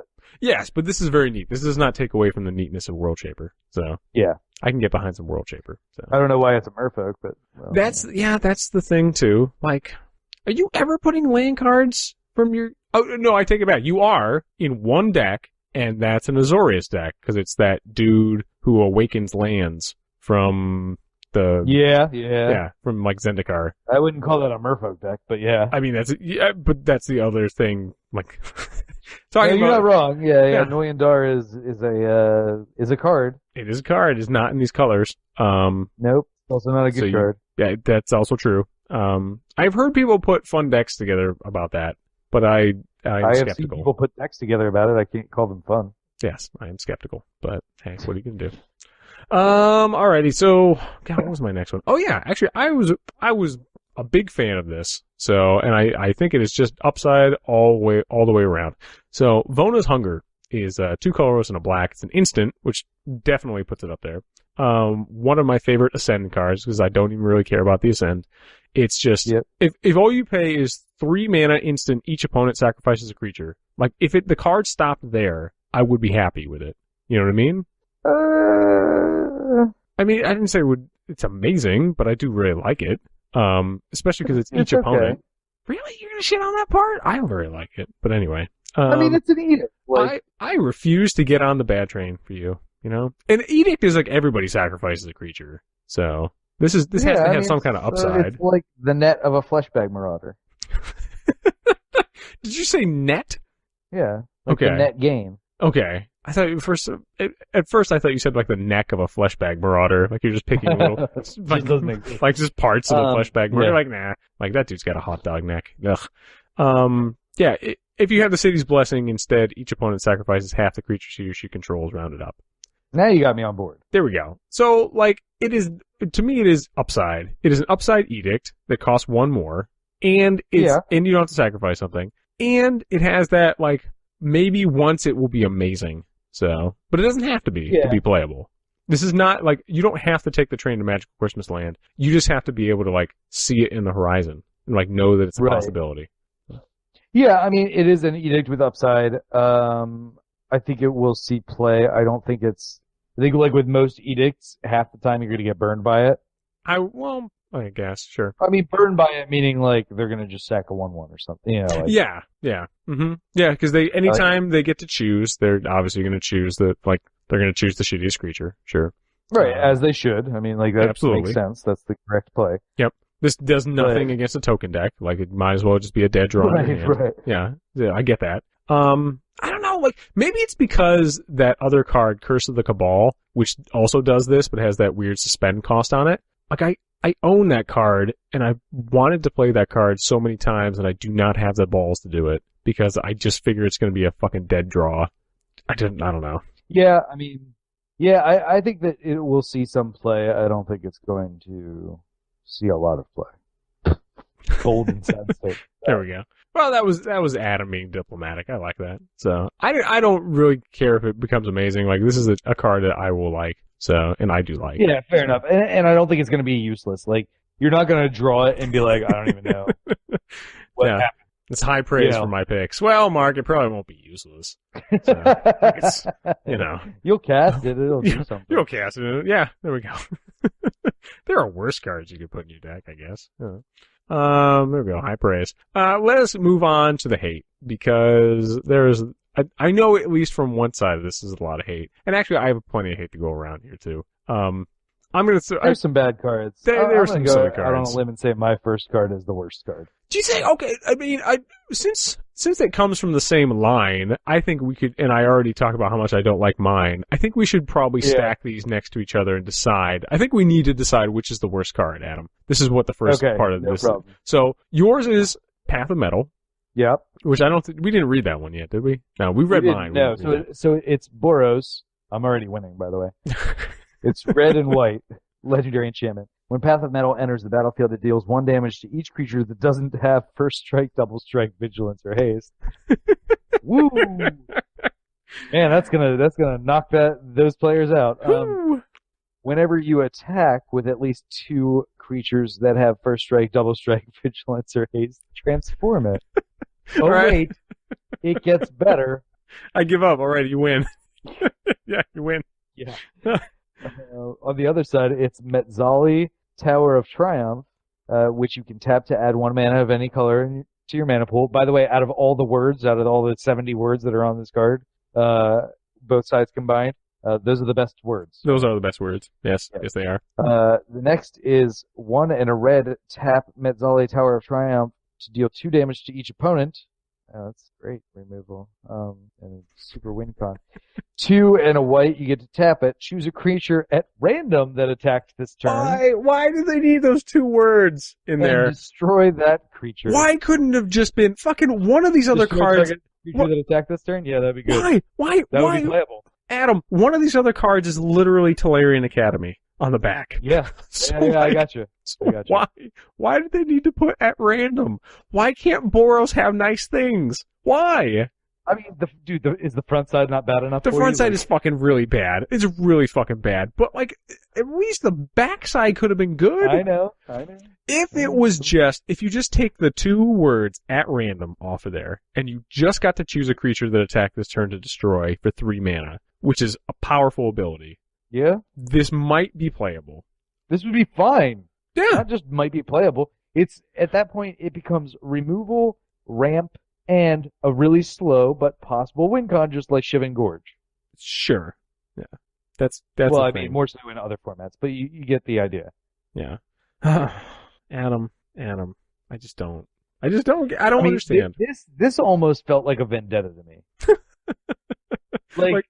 Like a vendetta against Boros? Oh, Wizards doesn't really know what to do with Boros. No. This says Wizards hates Boros and wish that it wasn't a color combination. That's what this says to me. It's real bad. It's real bad. It's real fucking bad. Man.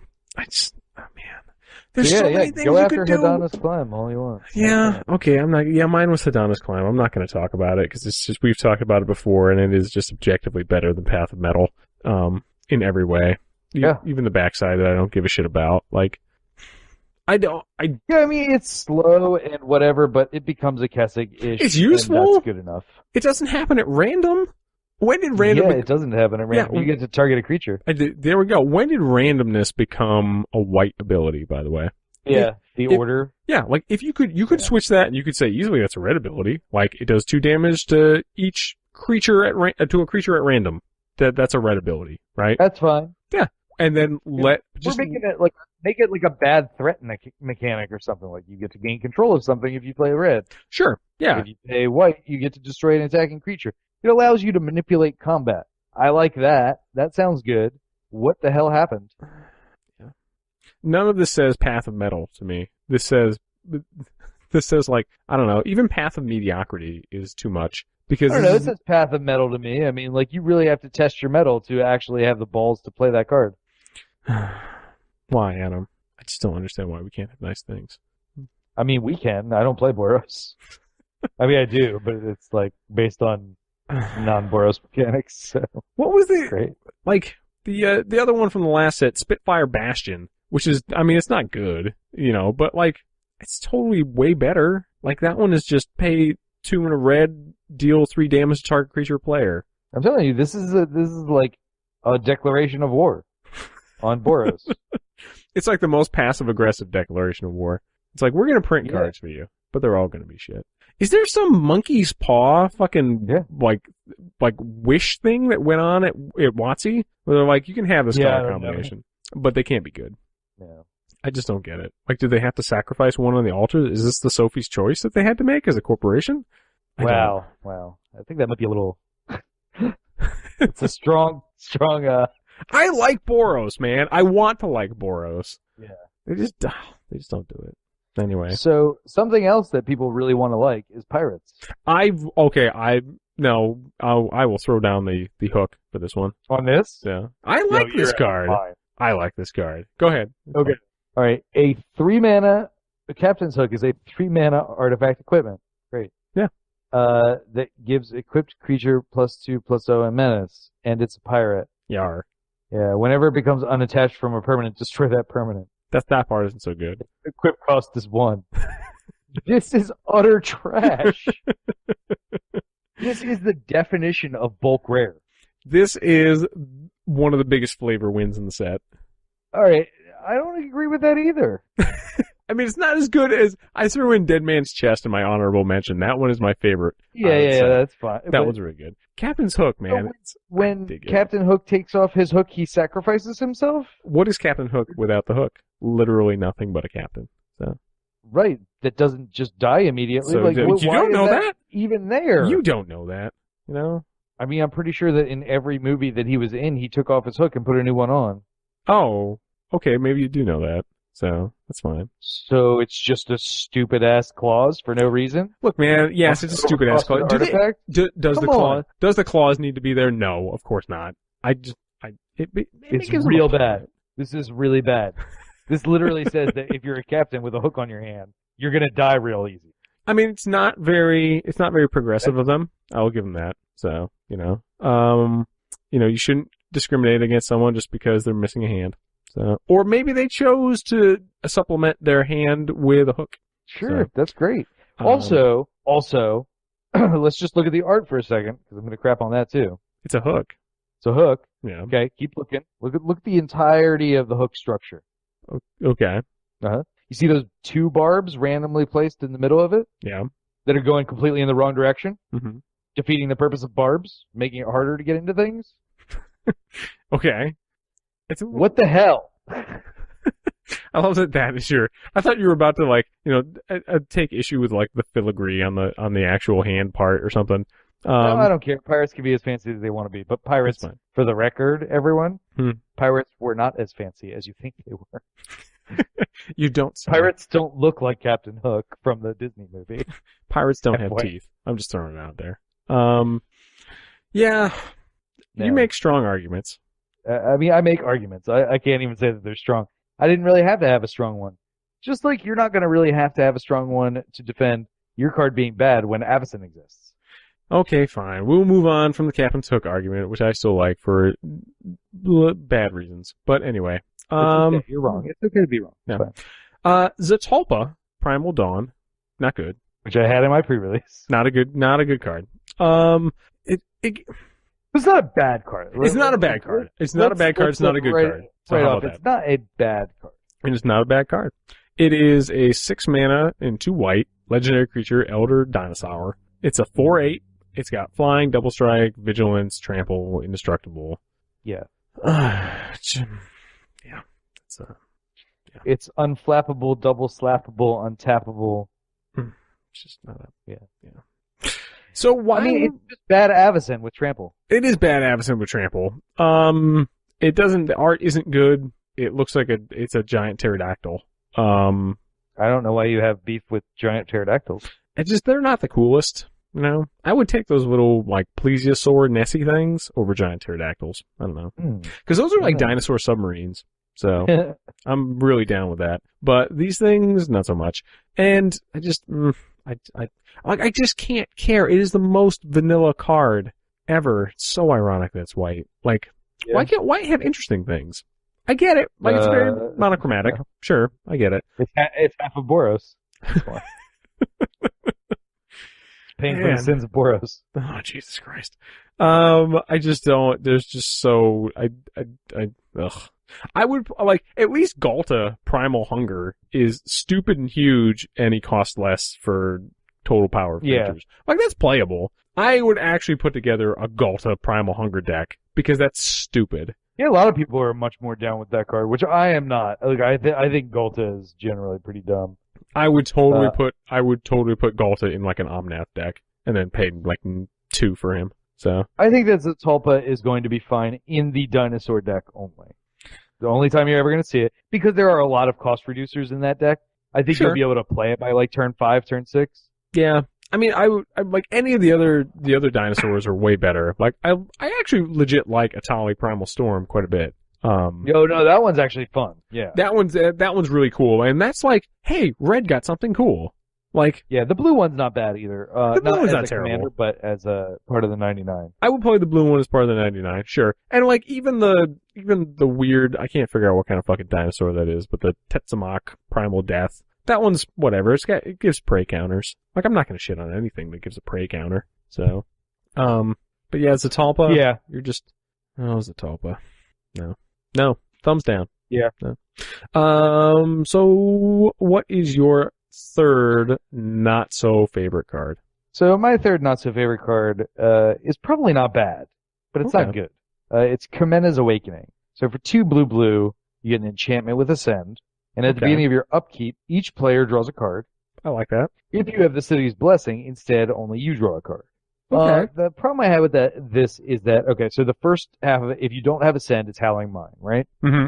Okay, great. So you can just play Howling Mine, and you can play it in more colors. True. And you can play it way earlier. Yep, all these things are true. Right. If you do have Ascend, it probably nets you the same amount of cards as, like, Rhystic Study, which you can play earlier. Sure. And is just better. Yeah.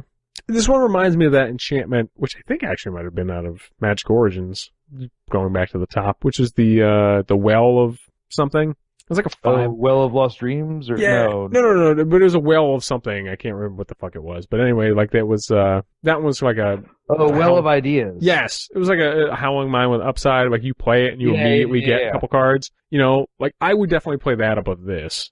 I would, yeah. I agree. That's like 1 more mana?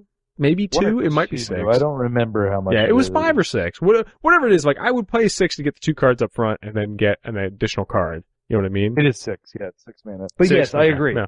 Yeah, I think it's just better Yeah. than this, which is Well of Ideas unfortunate. is just better. I 100% agree. And it costs, 2 more. But it's still more splashable Yeah. because it's not double blue. Yeah. I mean, you could play Dictate of Crufex, and then that would still be better because that has flash, and you could flash it in at the end of your turn, or end of the guy before you turn, or girl. Yeah. And that would be better. So yeah. Yeah, I'm just not excited by it. It seems like a miss.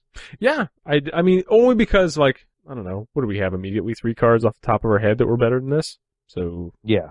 Yeah. So. Alright, so what is your next one? And I'm actually surprised that you chose this cycle that you're going to talk about, basically. Really? These are fucking just nothing. These are so nothing. So I cheated a little bit. I picked a cycle of cards because you just change the name. Change the name and one word in the ability, and they're pretty much the same. Legion's Lieutenant, Merfolk Mistbinder, and Direfleet Neckbreaker, which I only give the nod to Direfleet Neckbreaker, pardon the pun, because of the name. So they all just give their tribes a bonus. They're just anthems for their tribes. Legion Lieutenant is other vampires you control get +1/+1. Merfolk Mistbinder gets +1/+1 to Merfolk, and then attacking pirates you control get +2/+0 because they had to make pirates worse. So yeah, I mean that honestly would have been a much better card if it was basically the same as the other two. But yeah, again, they were trying to make it like the aggro tribe, and it just it's not good. Yeah.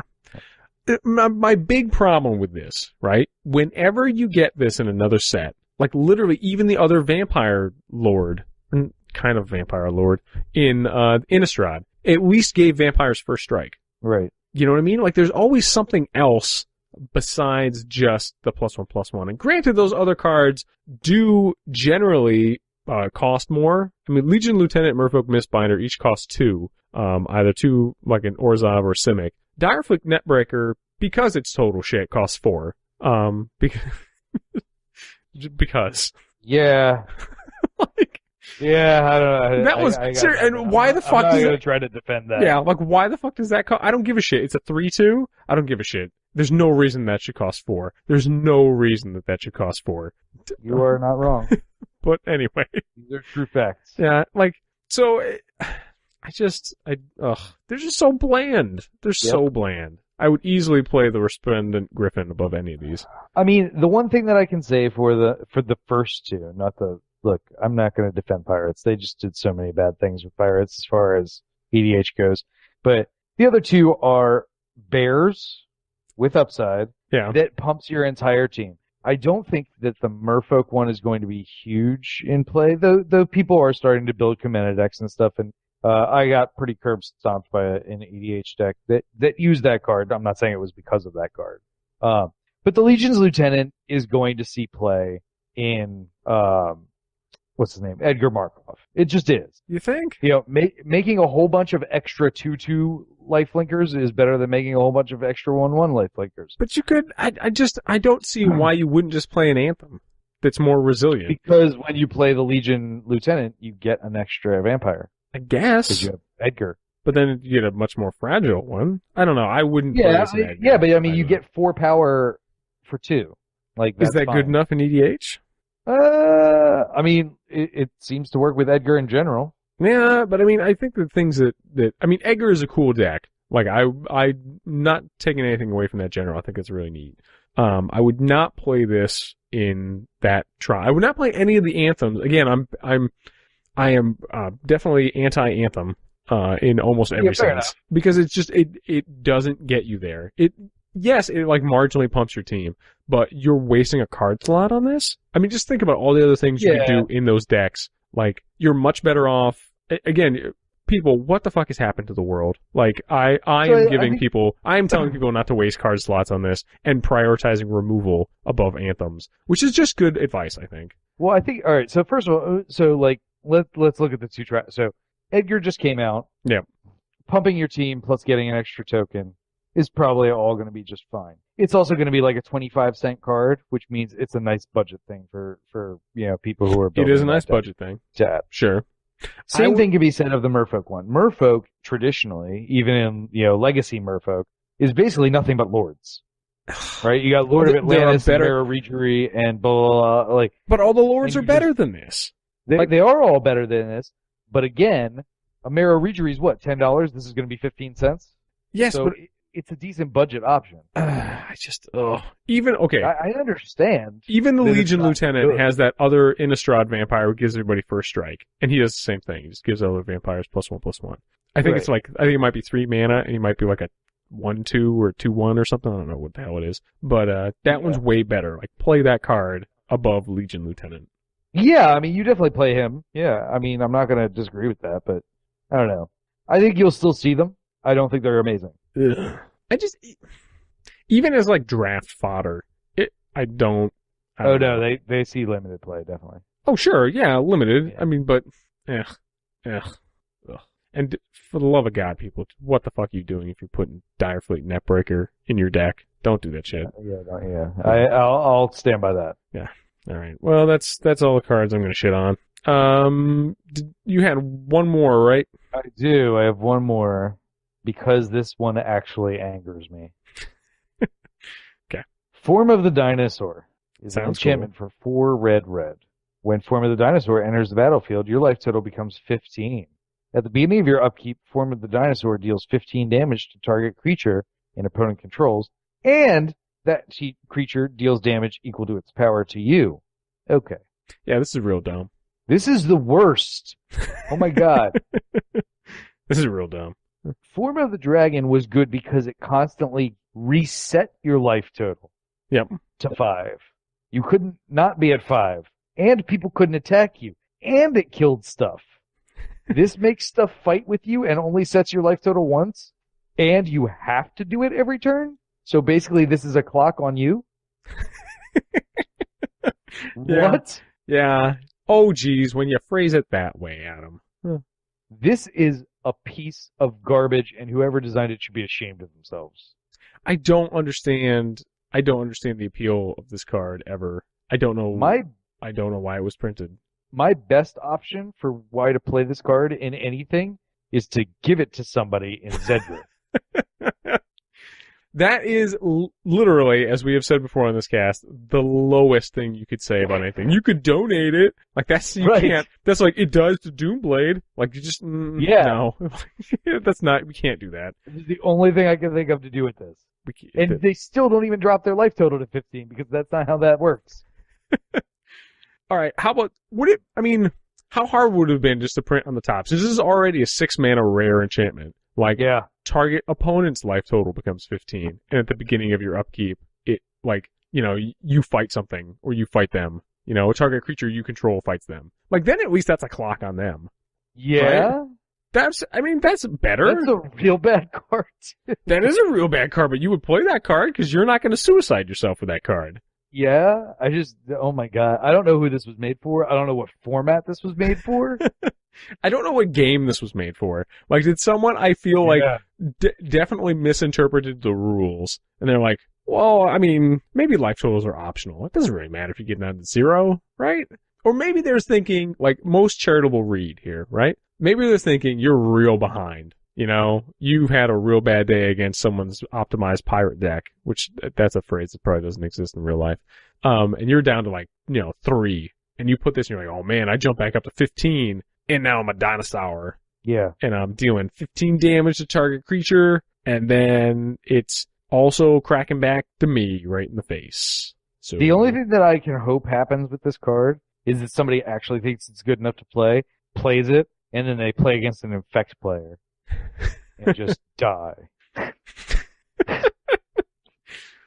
That's harsh, but probably not undeservedly so. It's so bad. Don't play that card. Yeah. This is, yeah, I don't know. I'm trying to think, I'm really trying to think of a place where I would ever play this card. Ever.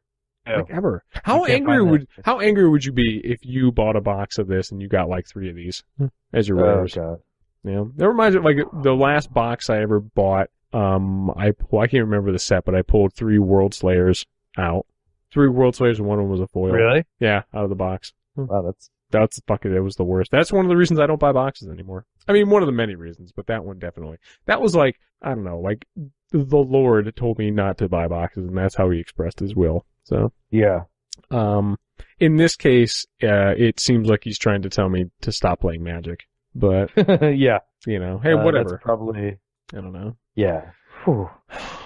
And what also really disappoints me, not just that it's a crap card in red, and we know how much you don't like red, but like red needs nice toys too. Red did get really nice toys in the form of Dinosaur. Like, we didn't even talk about some of the cool things. I think they kind of fixed Phoenixes in Rekindling Phoenix. Like, Rekindling Phoenix is a Phoenix I would actually play. Rekindling Phoenix definitely cool. Very cool. Or not Rampaging Ferocidons. Silverclad Ferocidons. Rampaging Ferocidons is cool too. It got banned in Standard. Oh wow, I didn't know that. Blood Sun? Come on. How cool was Blood Sun? Blood Sun is super cool. Yeah, absolutely. You know? Or you talking about a lot of other ones? It's just, you know? Yeah. Silverclad Ferocidons? Yeah. Yeah, I mean, but yeah, no. Like, yeah. A lot of these are real bad. And I don't see the use case or form of Dinosaur at all. And I would rather... No such use. I don't know what else. I don't know what card I would take. Like, if you were in a draft, right? Mm-hmm. And so someone passed you the form of the Dinosaur. Like, how desperate do you think you'd have to be to take that card? Like, what wouldn't you take over that card? Is there another? Like, I would just take I would take a bear. I would just take a vanilla tutu. That's not even a question. I would take a bear. Yeah. Like, I would guarantees that they're going to have to do 15 to your bear and take 2 damage. Yeah. I feel winning at that point. I have a trigger. You're going to deal 2 to me, and I'm going to kill your bear? Okay. Well, you strike a hard bargain, friend. All right. I will take it. Oh, all right. Well, I guess there's not much more we can say about Form of the Dinosaur. Again, sir, yes, you won. So, we didn't even know we were competing, but you definitely won. That was fucking garbage. Just to end this off, because I don't think we can't, as much of a flavor win as this is, I want to get your read on Dead Man's Chest, because I know you don't like the pirate thing, but this is a real flavor win. Like, Dead Man's Chest is so fucking cool. I think, anyway. I don't know if I would actually play it or not, but Dead Man's Chest yeah, I mean, I don't think, like, that was my initial reaction was, cool, probably not playable. Yeah, I mean, I'm trying to think. Let me reread it real quick. Yeah. I got it up if you want me to read it. That's, 1 colorless and a black. It's enchantment aura. Enchant a creature an opponent controls, and whenever enchanted creature dies, exile cards equal to its power from the top of its library, or its owner's library rather. You may cast non-land cards from them for as long as they remain exiled, and you may spend mana as though it were mana of any type to cast those spells. Yeah, it's super cool and fun. I don't think it ends up seeing a lot of play. I think it definitely goes into like the inevitable Vorthos pirate deck. Oh yeah, I mean, if somebody is going full flavor on a pirate deck, then it goes in there, no question. Yeah. But I don't even think it's good enough to put in like Gonti, which is kind of doing a lot of this stuff anyway. Yeah.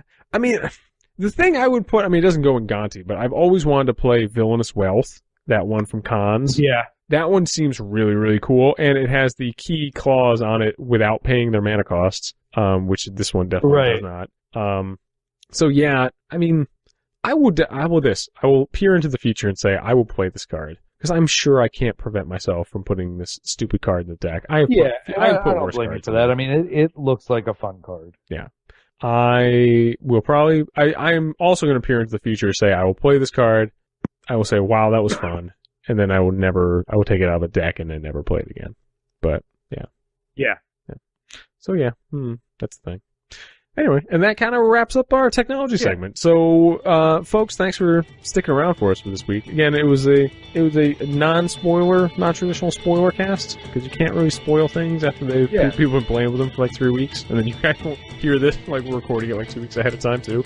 So, it's so far beyond spoiler. Like, we're going to be like getting extra previews for, oh god. When's Dominaria coming out? Is that the next set? It is the next set. I don't remember the dates for it, but it's not that far off. I mean, I want to say like April. Yeah, so I was going to say, like, we might be getting like some leaks. I would expect leaks somewhere in February, and then we'll start getting the actual spoilers in March. Yeah. You know, something around that. And I'm excited for Dominaria. I really want to see what they're doing. April. Okay. Because we'll get spoilers at the beginning of April because it pre-release is the 21st and 22nd. Oh, it's that late? Oh, okay. Yeah. For some reason I was thinking it was earlier in April, but yeah. Anyway, last closing thoughts about Rivals of Ixalan in a sentence. Decent pieces, not super great overall design. Okay. And I will say, flavor win, sometimes mechanics fail. So, yeah. Also, Polarium mechanic. So, and that's it, folks. So we're going to wrap up technology, and then we're going to go straight into the outro.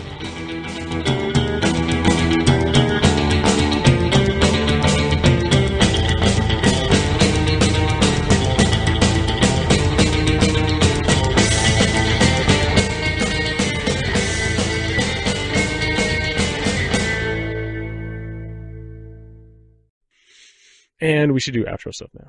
All right.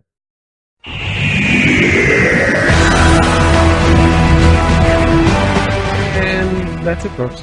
We wrapped it up. We talked about we wrapped up this Ixalan rivalry. Correctly, we settled it. So it was good. Path of Metal officially bad card. So, yeah, I know that was a very contentious debate coming into this episode. Well, I feel good now that we've settled it. Yeah. You know? Boros can have good things, but it's not going to come in our lifetimes.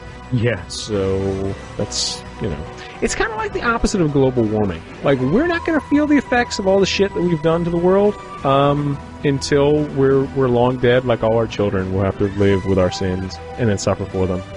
We're suffering for the sins of Boros design right now, and then maybe in the future they will come around and then give us nice things. Yeah.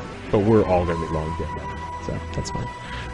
Adam, before you inevitably shuffle off your mortal coil, would you like to hear how awesome Captain's Hook is from anyone on the internet? And where could they reach you with that?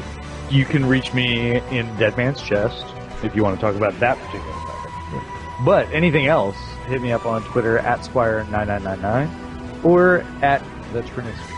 Very nice. Folks, you can hit us up anywhere on the internets at CommanderCast@gmail.com. Hit us up on Twitters at CommanderCast. Also be sure to check out our CommanderCast Facebook page. And a big thanks to everyone here at the CommanderCast Network. We will see you guys next week with more community, strategy, and less Rivals of Ixalan technology. So, until then, let's get it!